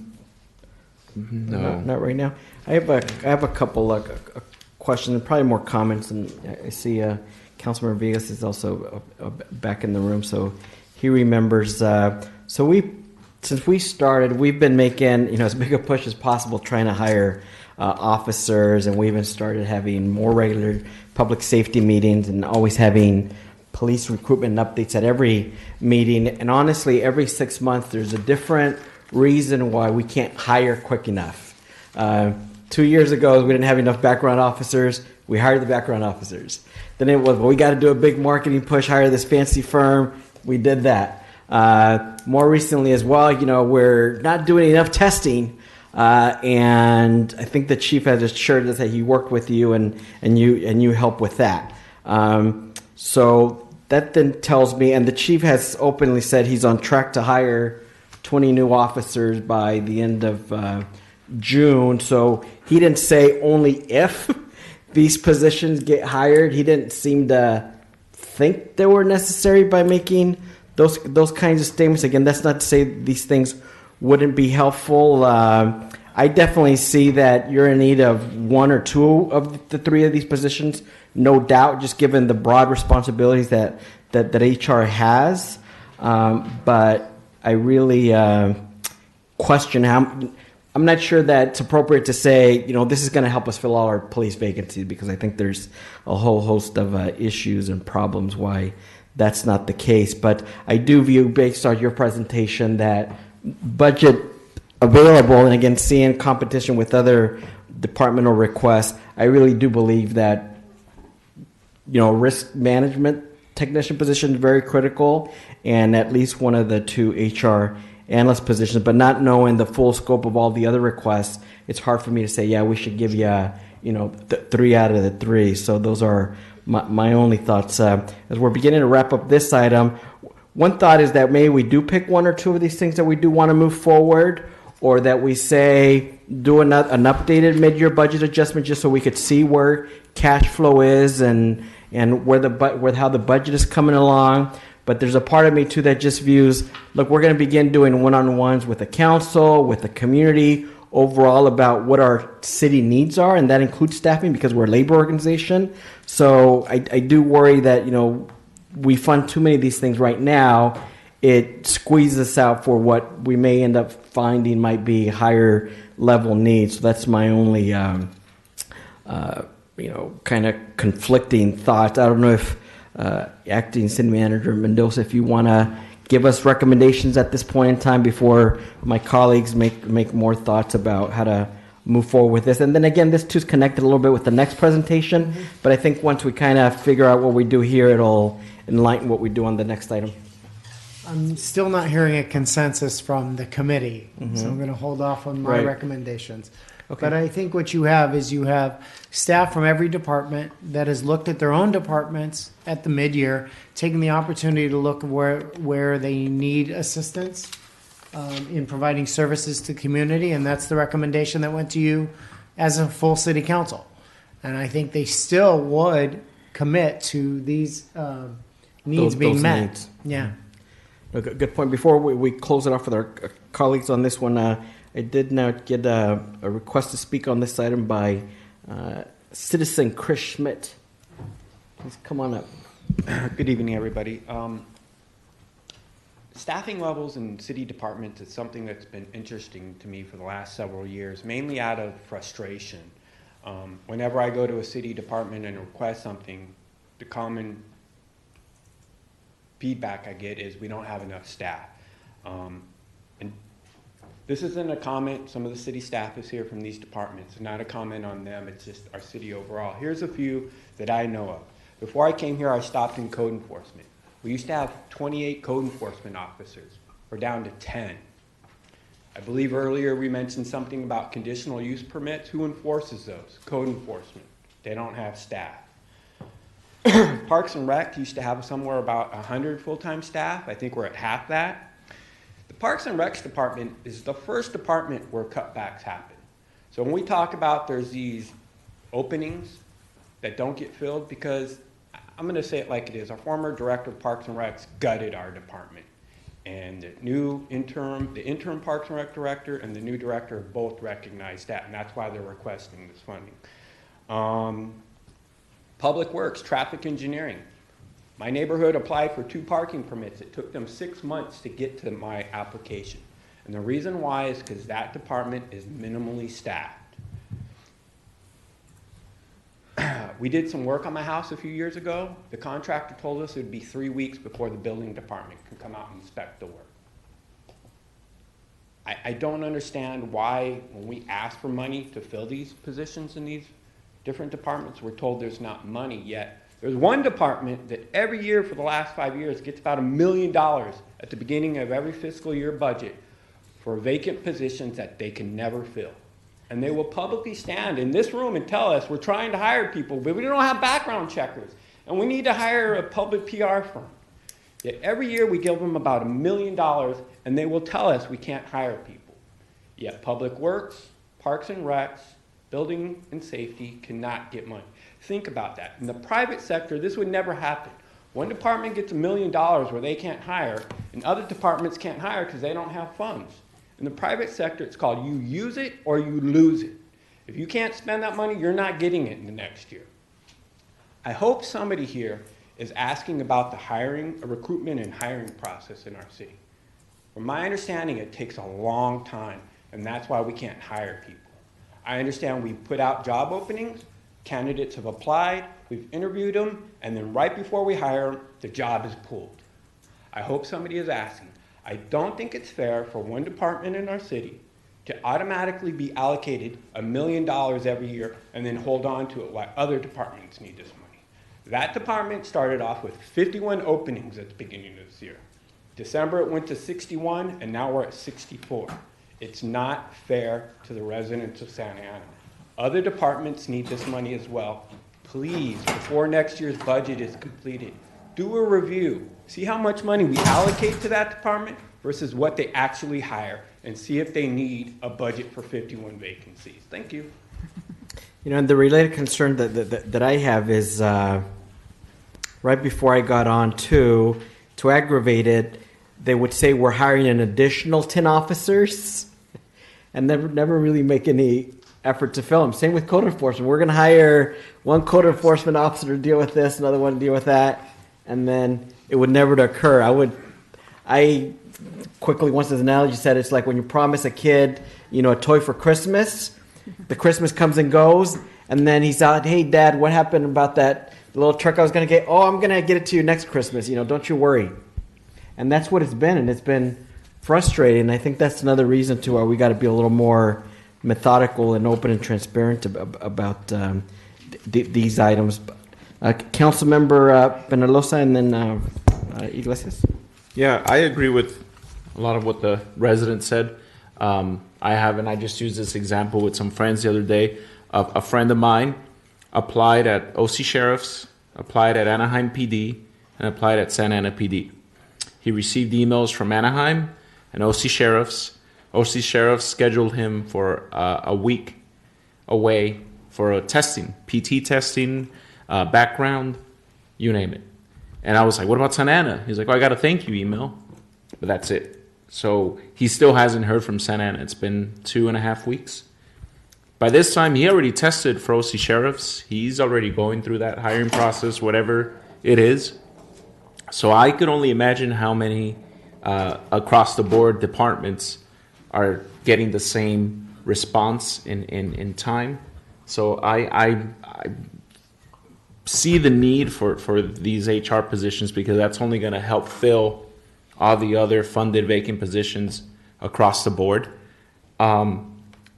So I feel very comfortable moving forward with that. In regards to the others, I feel like we should still discuss and maybe bring them back for the new budget cycle. So the 2 HR positions is the one that you're saying you feel the most strongly about? Right. Because that's just only going to help fill the backup. That's good feedback. But you had another insight, too, that you had shared with me about testing, because we had been hearing, we got to do our own testing for candidates. But I talked to you about the testing, Mr. Pham. It's 6 to 8 weeks waiting period of when and that brings me back to the comment that Councilmember Solorio said is every 6 months. I haven't been here that long, but from what I've heard, there's always a new excuse on why there seems to be a hiring freeze, even though we're hiring, but it's very slow. It's always a background personnel, HR personnel, testing schedule. So can you discuss the testing schedule that the chief talked about? Yes, sir. A lot of the issues you raised, I absolutely understand. As an HR director, I recognize we need to make those changes. The way we have it now with the chief and I have this agreement, is that we will be testing police officer every month. Every month. We're accepting application on a continuous basis, and we also have contracted with the new testing agencies where if people can't come and take one of the testing date that we plan, they can get online and take the test online. And then we'll take their passing score. So these are the things that we are doing everything we can. Again, it comes down to the level of staffing that both sides have or don't have. The chief just pushed for two more background investigators. That was something I asked the chief to do when I first got here. Chief, we processing people in like a choke point where people wait because we don't have enough background investigator to go through.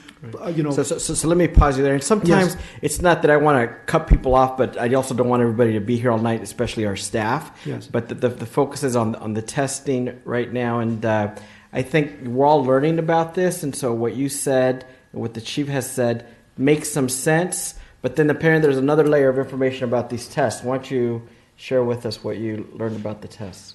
With That other agencies do their own that's right. tests. Yeah.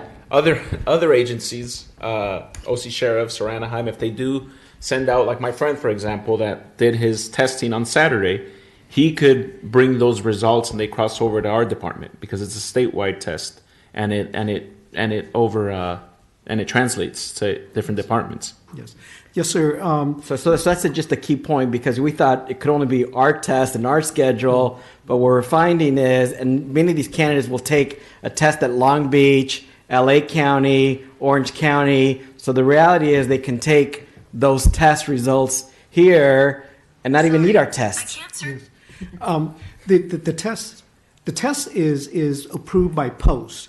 Post requires that you have to take that test for police officers, and I do know that some agencies have cross agreement that if they took a test in your agency would take the score. So those are agreements they have to sign. So that's something the chief and I can talk about. For the longest time, right or wrong. So you don't know whether we have those agreements or not? I know we don't, sir. Because we do not? Yes, well, then sir. that would be a good Right. process thing that wouldn't cost us a penny. That's so that would correct. be the first thing that we should be doing. Yes, sir. And that's going to be the chief policy, because I know for the longest time, Yeah, the department always felt that Santa Ana stand on its own. So we are looking different resources now, and that's something I would definitely Because the bring state up. test is the same. It's the same. Right? It's the same. So Yeah. we should be able to And we should. Take I- advantage of those tests. and tell candidates, hey, if you've tested someplace else, please bring your results to us and go off of that. Obviously, if it's been 5 years, we'd want to say, hey, let's test you again. Sure. But- I would definitely talk to the chief about that. Those are the issues we can always look into, and the chief, if he's agreed, that would be great. Excellent. Yes. So this next item is very similar. So let's hold on any action on this, because the action on the next may provide us a better path forward. This is now item number 4, Thank you. which is another mid-year budget and positions. It's a little bit more elaborate, but here it is. Okay, so this was the second item that the City Council directed to go to this committee. The mid-year update, there were 2 purposes to that report. One was a revenue update, and one was a request for appropriation adjustments. On this slide numbered 4, this is just a summary of the revenue updates, and I don't think that this committee wants to dwell on that. Unless you have questions about this, should we just move on to the appropriation adjustments? Okay. Yeah, I think so for now. Yeah. All right. So on slide 5, this is a summary of the appropriation adjustments that were requested. There was the additions of $1 million, the mid-year asks, if you will. That included the staffing and the one-time contractual. So that included the request that you just looked at with the previous item. There was also a request to adjust appropriations. The commercial permits for the cannabis businesses, those commercial businesses are not up and running yet. And we had budgeted to spend 5.2 million, or 2/3 of that revenue, on additional code enforcement and youth activities. But if we're not receiving the revenue, then we needed to reverse that appropriation. We needed to pull that appropriation out so that the departments didn't have the authorization to spend money that we were not receiving. And then also included in the general fund budget was 1.5 million of planned labor cost savings. Those original plans have not been carried out. And so we wanted to adjust the budget back to exclude those planned savings of 1.5 million. Then there were a couple other adjustments in other funds other than the general fund. So one was the city services fund for some training related to cannabis enforcement. And then one was funding for this risk management technician to come out of the liability and workers' comp funds. So those were the requested actions, the appropriation adjustments. We're happy to answer questions on those or take comment. I have a few, but Councilmember Pinalusa, would you like to start? And then the following page, you have some scenarios or some examples of the type of issues with the mid-year not being, these adjustments not being approved. That is correct. If those mid-year adjustments are not approved, these are the specific things that would not happen prior to July 1st. And I had a question about this, Mr. Mendoza. I don't know if you could, and Go ahead. Ms. Catherine. So I know that there's been some communication that I've seen from the sixth floor, Julie, specifically about the 150th anniversary and wanting to move along and start planning these things, because this isn't a thing where you just wake up from one day to the next. And is there a way that we could pull out whatever that 70, I think it was $75,000, and have it be its own instead of being included in this huge mid-year budget approval? Absolutely. So that- Just like the prior item, you can bifurcate these items and recommend individual ones if you'd like to. It's just with the understanding that staff does not have the ability of changing that previous budget. You do. Okay. And that's something I'd like to consider if you know, To not get lost. Yeah. right, so that she could move on and start working on that, because it's something that's coming up quickly, and I would like to see that happen. I don't know if you guys have comments. Yeah, I do, but Councilwoman? For this one, especially for the 150th anniversary, I thought we had already approved that. No, you've not approved an allocation of money for that. We are requesting $75,000 from now to July 1. And then in next year's budget, we're going to be requesting another 75. Or if the input from the community or council comes in greater, it may be more than that. Then what was it that we approved at the council meeting? I thought that was an item that we approved. I think it came up, but nothing was Not approved. the discussion came up, but the allocation was not made. Okay, so, yeah. Julie could spend a little bit of her time in materials. She can't order any banners. She can't order anything. She can't enter into an agreements with anybody to provide any service whatsoever without the contracting authority. Then that should be separate then. I was under the impression that we had already approved it, so it was just, for me just seeing it here was just kind of shocking. Okay, so, my questions for this is going back to what we're trying to appropriate to fund the police department MOU. No. Yes and no. I mean, there's some relation, but they're distinct. Yeah. Okay, so, This isn't that same item that was on the agenda at council. No. okay. That item was the 65. Yeah. It was something else. It was a Yeah. different 65. 65C. Thank you. Okay. So this is the other things we were looking for council to approve to finish off the year before July 1. So what the mid-year budget is, 6 months into the year, staff looks at the budget, and people like Lisa will say, I don't need that, but I need this. Or something's changed during the year and I need more revenue for this or more expenditures for this.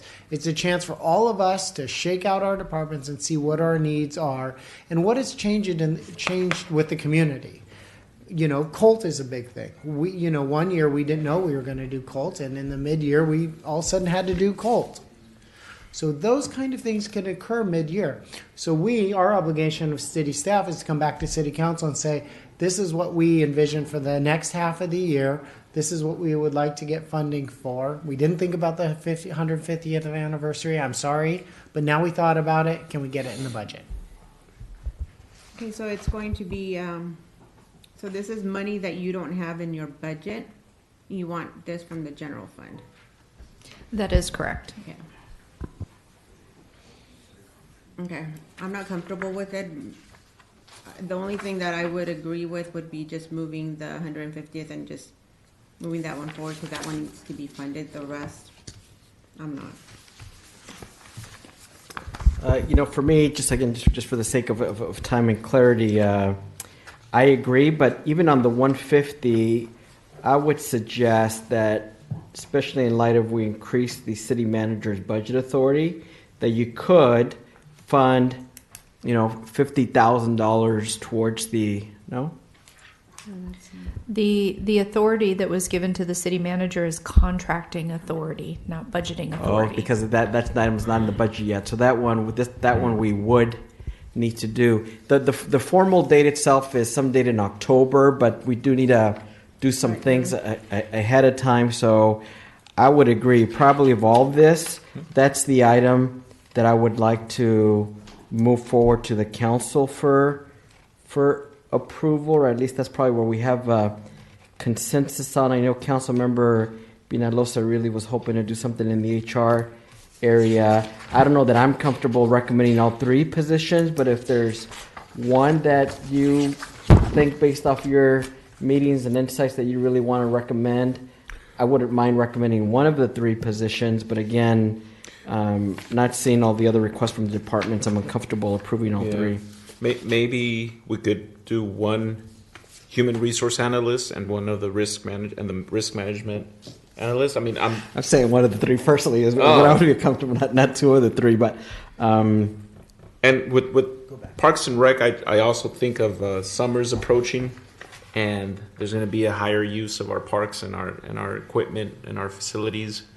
So one of the park services inspections? So the park services inspector would be important because, again, we're still spending a bunch of money to have these contractors come in and do maintenance on these things. Who knows if it's being done or if it's being done correctly? So for example, maybe one direction would be that we forward the recommendation for those three positions. Those three items. So one's the money for the 150 years, one for the park services. Do you want to do the inspections? Mr. Pham, Yes. what would be more beneficial to you To you today? and to her. I think if Lisa is here, she would say that give her the inspector, because Yeah, I she think needs so. that person out in the field to get the work Yeah. done. And again, that this would be a recommendation to the council, so we'll consider as the whole councilwoman Iglesias. I know that you're still uncomfortable, and I'm comfortable, but I'm more optimistic about the end of the year outlook. So I don't mind at least moving it forward for council to look at that. And then of your positions in HR, which do you think are the most critical, Director Pham and Councilmember Vinalosa? Thank you for that. I'll be honest. Of course, it's not up to me. I am so short-staffed right now. Anything you give me, I'll take it because pick one. But pick beggars one. can't choose, right? Right, but pick one. If I could, I like an analyst. I would Okay. like an analyst so we can So we could forward higher level work We done. could forward one of those, and then I would just ask that then we bring back an updated revenue and expenses sheet, so that way here we don't need to get into do we want to take this assumption up or down. You could do an updated revenue and expenses projection when it comes to the city council, if that's okay. And this would be for the March 19th agenda? Up to staff and the city manager, Yeah, whatever I you're willing to do. Don't think I can get it done that Yeah. fast. So I think we're looking at April Yeah, 2nd. that's fine. I'm Okay. okay with that.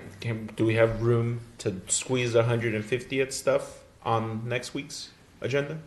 Oh, it just It's as a still a onesie? mid-year budget review. Oh, okay. It's still a mid-year budget appropriation, I should say.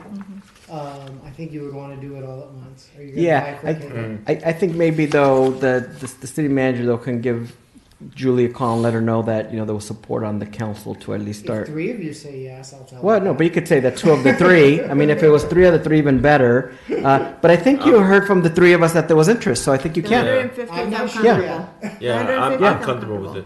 Yeah, Okay. yeah, The- yeah. The rest, I do have questions on and I know it's a critical position for Lisa, the Park Services Inspector. But would that mean defunding any of the Oh, other yeah. 3? No, we're not suggesting defunding. So where would that money come from? We could bifurcate that, and maybe we could quickly move on to a different slide so that Yeah. you can kind of see What the outlook is looking if like. if I can. Are you Yeah. okay with me going Yeah, up? please. Okay. Please. Yeah, go ahead. Try to carry this with me. Okay. So the mid-year report reported your net activity at negative 600,000, meaning that you would spend slightly more than what you bring in by 600,000. Now that report included the $1 million of asks that were before you. So it included the mid-year appropriation adjustments, but did not include the funding for the MOU, which was a separate item. So if the committee were to recommend going back to the council with a couple of these items, I think that would fit within your budget to make it balanced. Because right now, your current budget with no mid-year appropriation adjustments and no funding request for the MOU, you're at 500,000 to the plus. So the difference between those two is the $1 million ask. And so if you're roughly, these are in millions, but if you're roughly 500,000 to the plus right now, and you were to add $80,000, well, it wouldn't be 80,000 because it would just be a partial year. If you were to add something like $27,000 for the rest of the year for a human resource analyst, and you were to add a couple months funding for a park services inspector, and you were to add $75,000 for 150th anniversary funding, you would still be at a positive budget position. So what I'm saying, Councilwoman, is this forward recommendation is much more conservative than we saw before, but we're also asking her to, in a month, come back with updated revenue and expense projections so we could see whether there's really money there or not. Then the council as a whole can have that consideration. If the committee agrees on a couple of positions plus the 75,000, her analysis will show what that does to your budget before it comes to city council. Okay. Right. Yeah. Correct. The other additional comments that I would make for possible inclusion into your report is the council did some work on the cannabis fund, but as some of us have found out, there were issues with some of the drafting and timing or whatever. We really need to kind of clean up that fund and say what it's for, what dollars are going to be in there, because even though it was the council's full intent to begin putting those dollars starting with revenue from January 1st of 2018, the way some of these documents got written up, there's confusion, even some saying it's only for revenue that comes in starting July 1st of this year. Well, that was never the intention. So I do think that we need to do some accounting to figure out what the appropriate total is, and then make recommendations to the council on how to spend that. Because again, back to for the public trust, we've been telling folks a year and a half that we were going to dedicate, the one third, to youth, enforcement, and admin, and we haven't done that. And we need to do right by the public, and I think they're still worthwhile goals. I did, in talking to some other county budget experts, found out that those could be guidelines, but we can't dictate the actions of future councils. So I think, this could kind of be a fund and guidelines for right now, but we really need to start putting those dollars into that fund now so that we can also start using those dollars, because it's also, again, back to this phony gift giving thing. If we say, oh, look, we got $10 million in this cannabis fund, 1/3, 1/3, 1/3, but we never actually, share with the department. So maybe through additional consideration with the right folks, and then I'll follow up with you and the city manager, we can possibly consider that. And really that's cleanup, but also putting in the money since July 1st, and then recommendations for how to spend that. And then the transfer out figure, I am doing just some very quick preliminary online research. I can't find previous years where we took actions to transfer the money out of the general fund. It seemed to me that we would just pay out any obligations directly out of the general fund. So I'm still unclear about the history or the need to do that. And then maybe that's something we can discuss further offline, but I do still have an ongoing question about that. Where did you transfer it to? Primarily debt service funds. It's just an accounting mechanism. So the lion's share of that $12 million is to pay debt service. And so you could theoretically pay the debt service directly out of the general fund, just cut a check out of the general fund. Mm-hmm. But our accounting, some of our accounting standards require those debt service expenditures to be accounted for in a separate fund, a debt service fund. And so that's why we transfer the money out into out of the general fund into that debt service fund, so that we can show the funding coming in from the general fund and the expenditure going out, and we can report the activity of that debt service fund discretely in the audited financial statements. And the debt service fund, is that for the pensions, or what is it for? No, the debt service fund is for primarily for the police facility debt. For the jail? Yeah, we borrowed money Okay. through a bond, Okay. and so this is how we pay it back. It's our mortgage. And I think for these committee members, since they're now part of this budget committee, we want to understand that better. Yeah. And again, I'm not saying we haven't done that. It didn't seem to me that we've done that kind of stuff through council action. So again, and that's nothing we're acting on right now, but it is a good informational point. And then on some of these items, some of it too is just presentation. I just, out of complete coincidence, today at my water district, we had a 4-hour budget meeting, and one of the charts dealt with general fund balances and kind of what's spendable. Mm-hmm. And so I think we could have something, for example, comparable here, because I believe that part of our general fund kind of has to be in there kind of for required reserves per policy, and then the question is outside of that, what's spendable, and so there are many ways of conveying that, and this is just one rendering that I happen to have because I came directly from that meeting to this one. So having said all that we've said, I think these three items kind of tie together, and I think there is some clarity that I think our city manager and budget director also understand about. We want to move as a recommendation the 2 staff positions that we mentioned, the $75,000 for the 150 years, and then we gave some other items for you to research and possibly include. But obviously, it's those 2 positions and then the 75 for the 150th that are the most critical. Any other comments from my colleagues or questions from our staff before we move to the next Just item? a budget question, just to understand it. So for the, say for like your HR analyst, you don't have any money left in your budget saved from other positions that you could just use from your money to fund that right now till we start talking about next year's budget? No, ma'am, I do not have any excess money.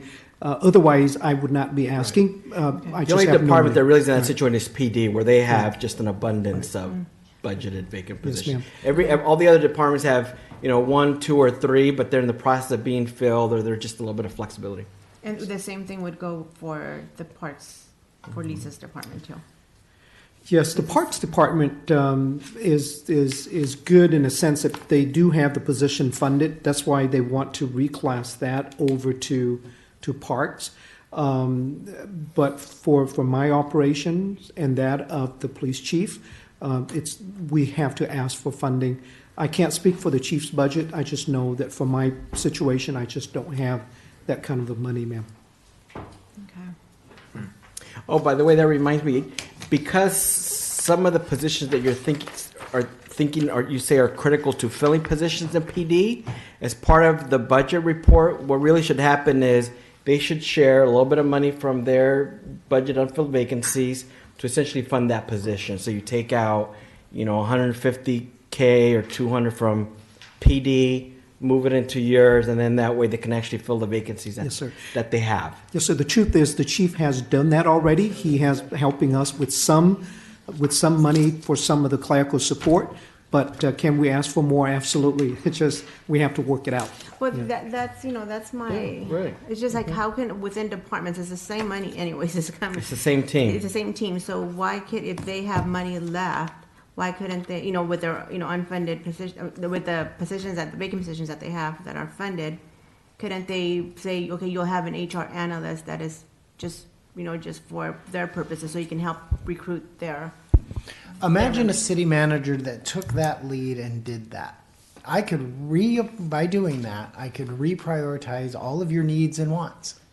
If I was rogue in that way and took money from the police and you guys wanted police funded at that level, I'd be contradicting your goals and objectives.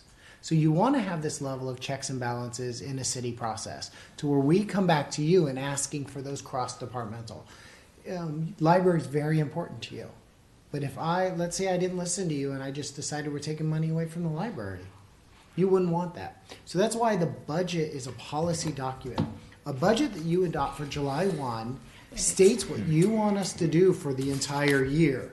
And when we stray away from that, we have to come back to you if it's not within our departments. Yeah, but it's a funded position that is vacant. So Not all of these are. No, but I'm saying like for you, I know like your concern, what you shared was that you couldn't get enough, help to recruit the officers and all that. So it's kind of like doing police work. So in a way, it's like, why couldn't we fund from their budget, from their vacant positions? It just needs to be done through a budget process through this Yeah. council. So that's what we're That's correct. discussing Yes. right now. Yeah, Yeah. we would have to have the approval from the council to do that. These would still come to you. Yeah. Now, since we're on this item of this mid-year request as well, because especially if we move forward some positions to the council to consider the 1 or 2, were there any other departments that through this mid-year budget adjustment that they also requested positions but were not recommended in these reports? I can answer that. Okay. Yes, sir. The process is we ask the departments if you have needs to add positions, is to submit the request to HR.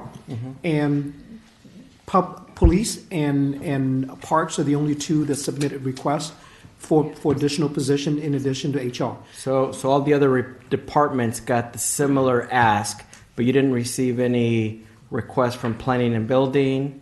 Yes, sir. That's my understanding. That's your understanding? Yes. Okay. There were no other recommendations for for Position. employee positions, Right. salaries and benefits. By any other There- departments? Correct. For mid-year.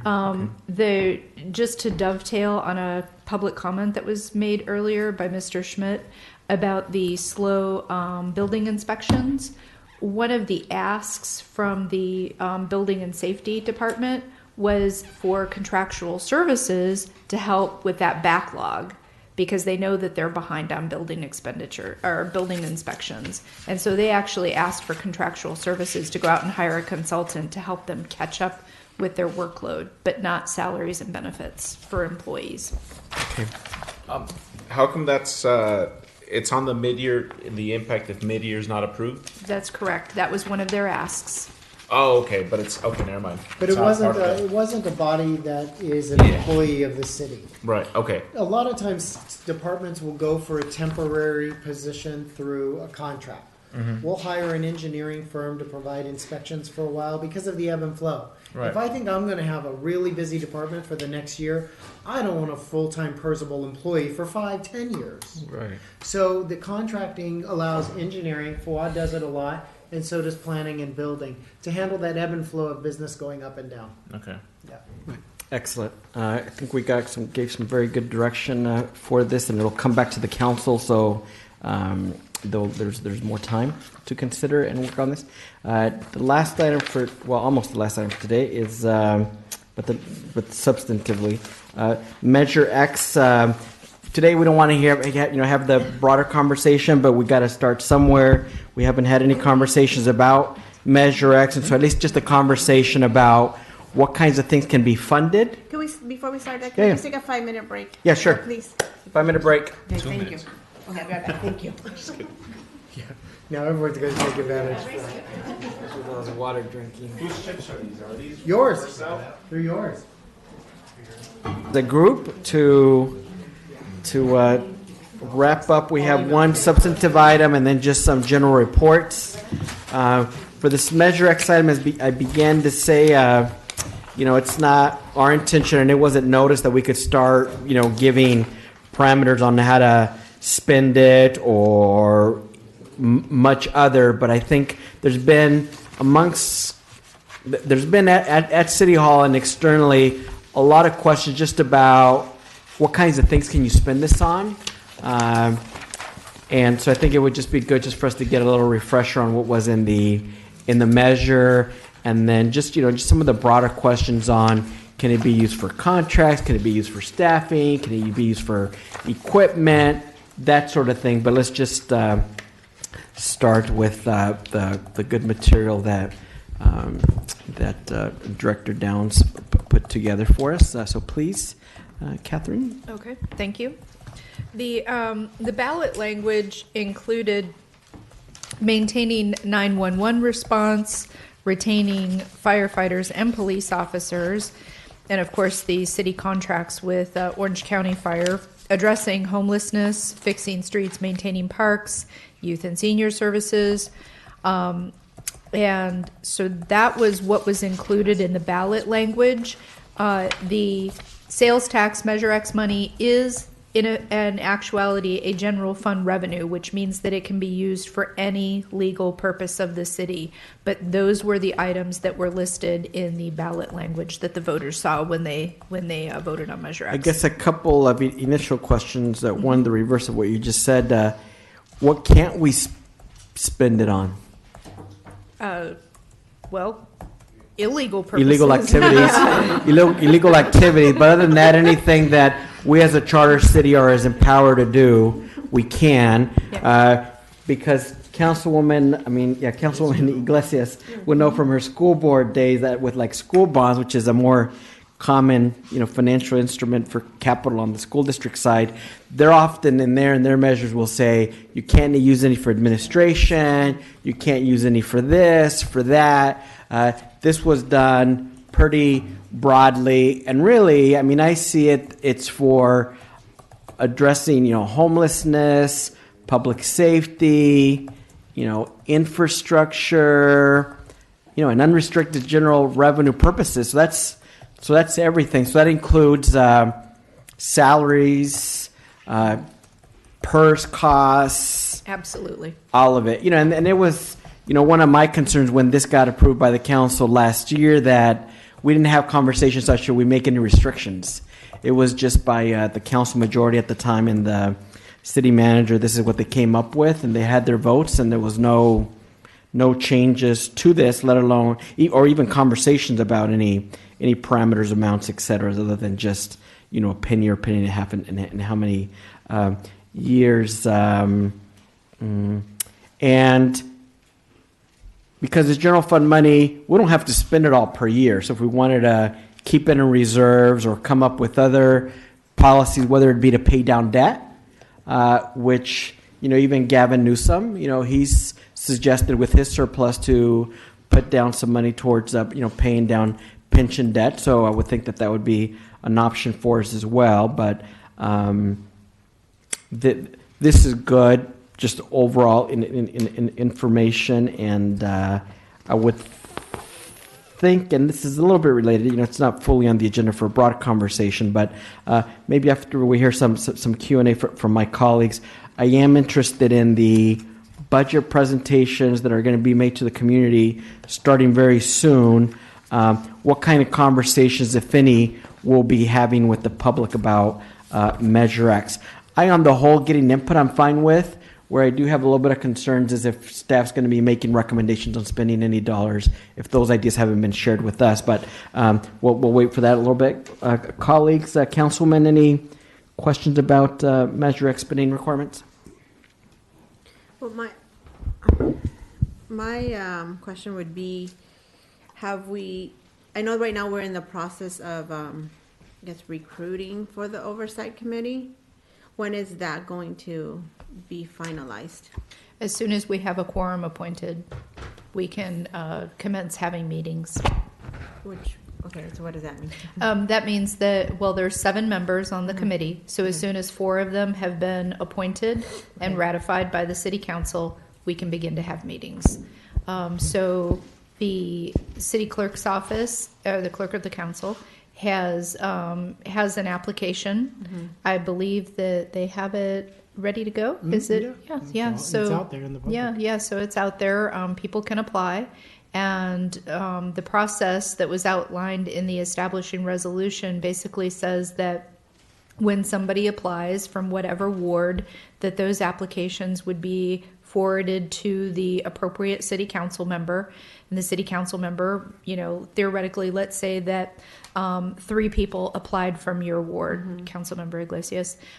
You would receive 3 applications. You would look at them and decide, I would like to appoint that person, one of the 3. Then it would come back to the city council. You'd advise, let staff know this is the person that I select. Okay. Then it goes to the city council. City council decides as a majority whether or not to ratify your decision, and then that person becomes an official member. Okay. Because, thank you for that explanation. For me, even talking about this, I just, it's something that I think is a little premature without having the oversight committee in place, in my opinion. And I understand that some of it would be for like salaries and for benefits and all that, the way I would understand it, but I don't think it was for salary increases. So so it's all about interpretation.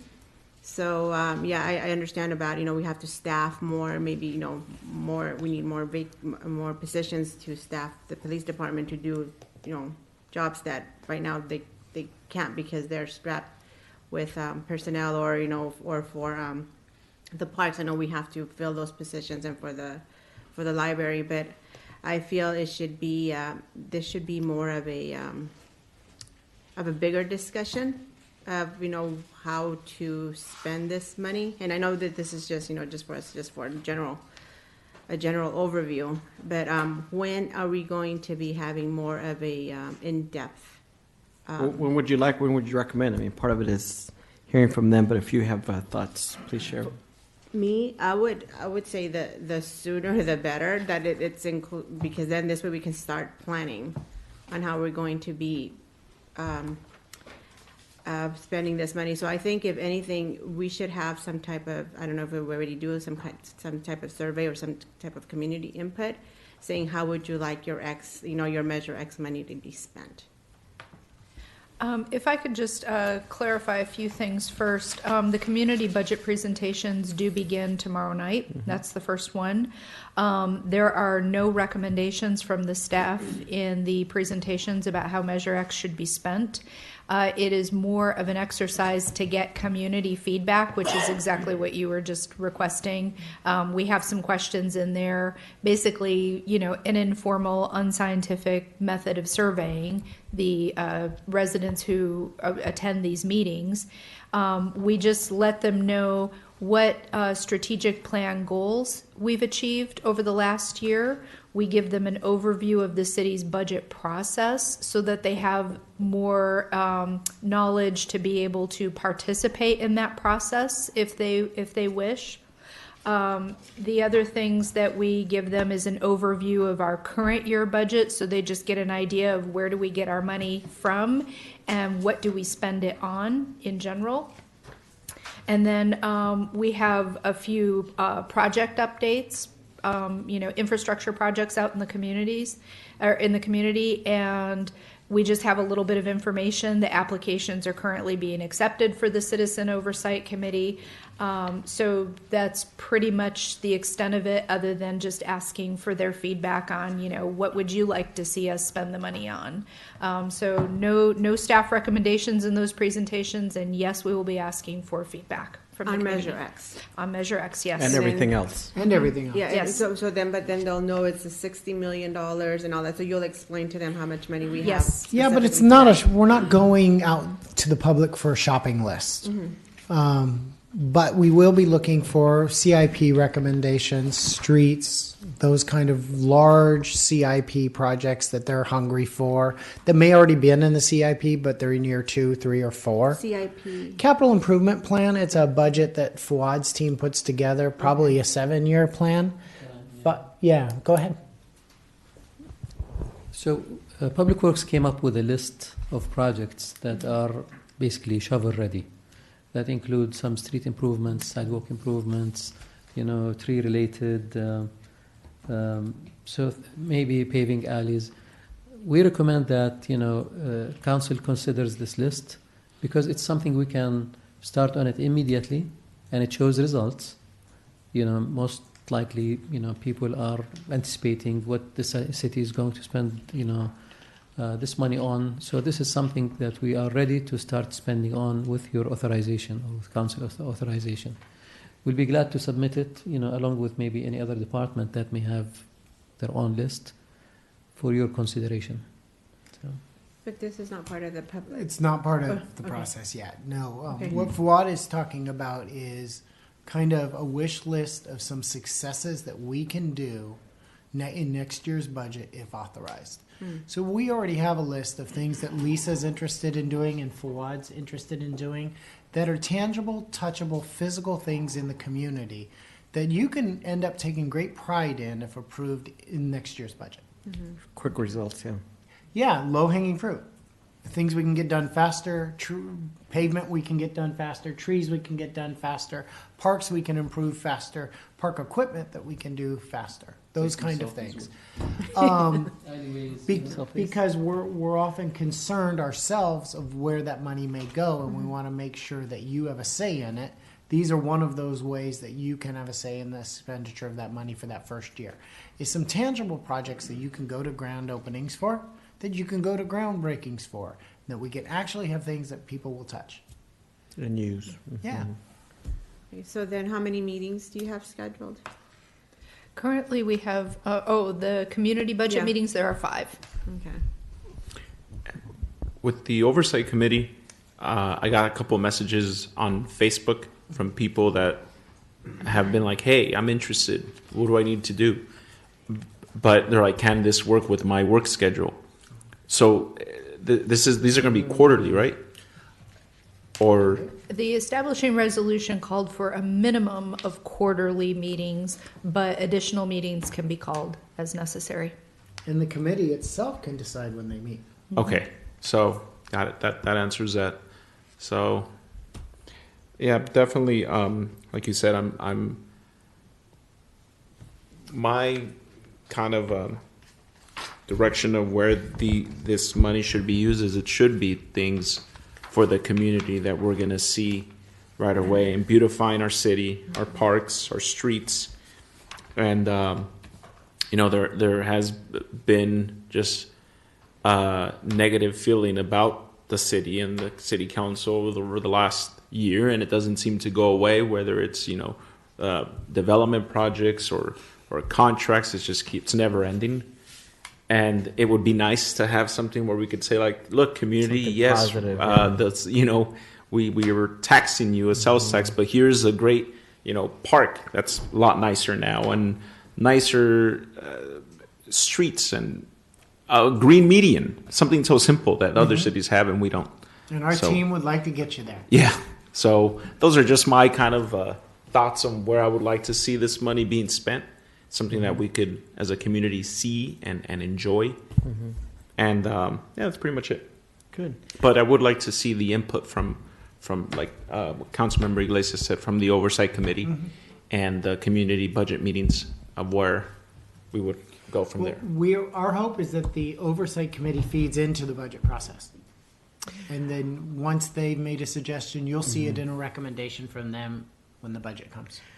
I think for the reasons mentioned by Councilman Penalosa, we do want to have the oversight committee do some of this early work. But typically, oversight really is more of an after-the-fact thing in terms of, are they spending the money legally for the things that were in the measure, proper accounting, which isn't to say they can't give input earlier on, but that's not oversight. That would be policy development. But I think for some of the reasons raised, some earlier feedback from that group as well would be helpful. My only overall concern and thought that I have is here we have the general summary of how it's to be spent, but it also had kind of like a summary title, which really was more about, homeless funding, public safety, I forget what else it said. So when the public really voted for this, they thought they were voting for a public safety measure and homelessness. So I wanted just to be careful in that, in addition to, and I like the idea of quick results stuff, but I, for example, think it's an opportunity for a quality of life team to triple or quadruple the output of that effort. 911 really speaks to still just more staffing up, and so that's why even like the HR stuff of finding ways to get them to speed up would be helpful, or technology. What else? Everything else we kind of covered. We again highlight youth and senior services, right? So I do want to make sure that we have a spending plan that kind of looks like this. And the reason to why that is very important, and OCTA is the master of it, and I worked there at 8 years too. The idea is to then execute this plan well, so that in 10 years, if they did want to continue at the same rate, or after 20, to extend it, you want to be able to say promises made, promises kept. And the way you do that is by sticking with the program rather than coming up with, let's spend it on, putting 1,000 elephants at the zoo. It might be nice, it might be eligible, but that's not really what the public went for. And related to this, I know the city did put some pamphlets together that they mailed out that I think all is consistent with this, but I would just ask too that as a council and a community figuring out how to spend it, that we look at all the promises that we made to the voters about how we might spend it, just so that there isn't too much deviation from those expectations. So those are my thoughts. Yes, Councilwoman. For maintaining parks, I know that's in the libraries is not here, but I know Youth that's services kind of falls under, but yeah, you're right. So I would like to see like a proposal on how we would spend that money on library services. And when it says maintaining parks, it's like, what does that mean? Maintaining it at the level that we have it now, or is it more like maintaining it in a way that we want beautiful parks and then maintaining it once we have the beautiful parks? And those, that is really why I had called for a special budget meeting, is for the council to provide that oversight before Measure X is formed. That this is where you want Measure. It'd be great to have an introductory statement to the Measure X committee. Yes. From all of you, from the 7 of you. And that's where I was going with that, to make sure that your needs were vetted, your needs were vetted, your needs were vetted, and all 7 of you were represented in a statement before they ever started. So talking about what you foresee Measure X being spent on is very useful to us. So would that direction come from this committee, or would it come from a I think council it would be meeting? a budget meeting that the city council held. Okay. Yeah. Or a work study session at a council meeting to give, particularly since there's new council members and new money, what do we want funded or reduced or reformed. We give all that feedback to to the staff, and then they come back with, here's a proposed budget that tries to take into account So the collectiveness of So council when can feedback. we have something like that as a collective body before we start As soon as giving forward, you we call for direction? it. Or an 85A item where we say, let's provide staff direction on the budget and metrics. I would like me personally, I would like something like that because that gives me more of a focus. Okay, this is where we're going, gives me direction and something, it's like, gives me a plan to follow. Right. Versus right now, I feel like we're just throwing it all over the place and it's not. You would really like a budget workshop. I would. So if we can make that happen, 85A, whatever. That's technical terms that you're gonna have to help me with. Right. But I would like to see it because Maybe I we think- could follow up on this outside of this meeting because this isn't on the agenda to give direction Okay. on that. But I like where you're going, and I think you're right on, and we'll find a way to make that happen. Anything else on Measure X spending requirements? Just general feedback. If not, we have two. Oh, I did online look up the title. That whenever we include this, by the way, we all should also include the title. The title was called Santa Ana Neighborhood Safety, Homeless Prevention, and Essential City Services Enhancement Measure. And we live in a world where all people do is read the headlines and whatnot. So they were thinking neighborhood safety and homelessness, because essential city services, that's everything.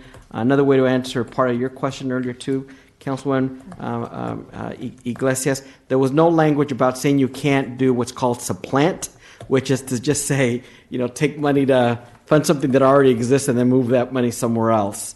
But I wanted just to share the title with my colleagues. say? Can I? Huh? What did I say? You essentially kind of spoke to maintaining the parks at the same level. No, I said, You did say that, but you probably said some other things too. But I'm talking about an earlier comment that you said. Are we going to maintain parks at the same level that we are now? no, I say it doesn't mean that. I said, because I don't think that's what they want, it's just maintaining at the level that we have it now. It's more about It wasn't lifting it up. defined. But that's my whole point. It wasn't defined. So you can supplant just because it was so loosey-goosey.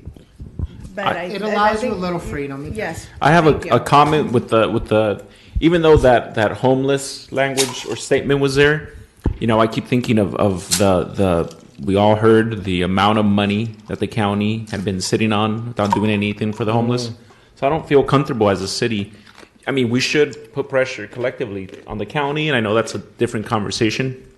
But when it comes to using Measure X funds to combat the homeless, They've given us $0. Yeah. And we've asked specifically in the past. Exactly. So it's if the county has the money, and that we should put pressure on them to help us. Or in ask that. them to match it. Something. Yeah. No, good point. So- good point.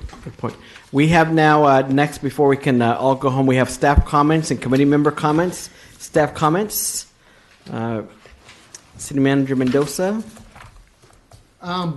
Going out on the budget trail starting tomorrow, and then Wednesday, and then a couple the next week, and a couple the next week. We don't want to get too in front of the city council, so we won't be promising the world. We'll be very reserved in our feedback to the attendees, but they will be looking for answers. Yeah, and that's the value too of this committee. At least now you could say we had an initial budget committee. We asked you to go out and get feedback, and there's going to be more input here, full council, and the Measure X when that begins. Does help me. Thank you. Very good. Any other staff comments? If I may, a quick note to say thank you for your support tonight and for listening. I appreciate that. I know you have many decisions to make, and I appreciate the opportunity to speak with you tonight. So thank you. Thank you. Very good. Committee member comments, Councilman? I We've don't all have said any. enough. Councilmember Yeah, Mendoza? no comments. I've said the comments that I've had, and just thank you all for being here. And me, I just want to thank you all for being here. And developing a budget isn't always easy, but it's really any organization's most important document and shows what our values is. So I appreciate everybody's patience as we're learning how to work with each other, and we have a lot of challenges but a lot of opportunities. Thank you so much. With that, this meeting is adjourned.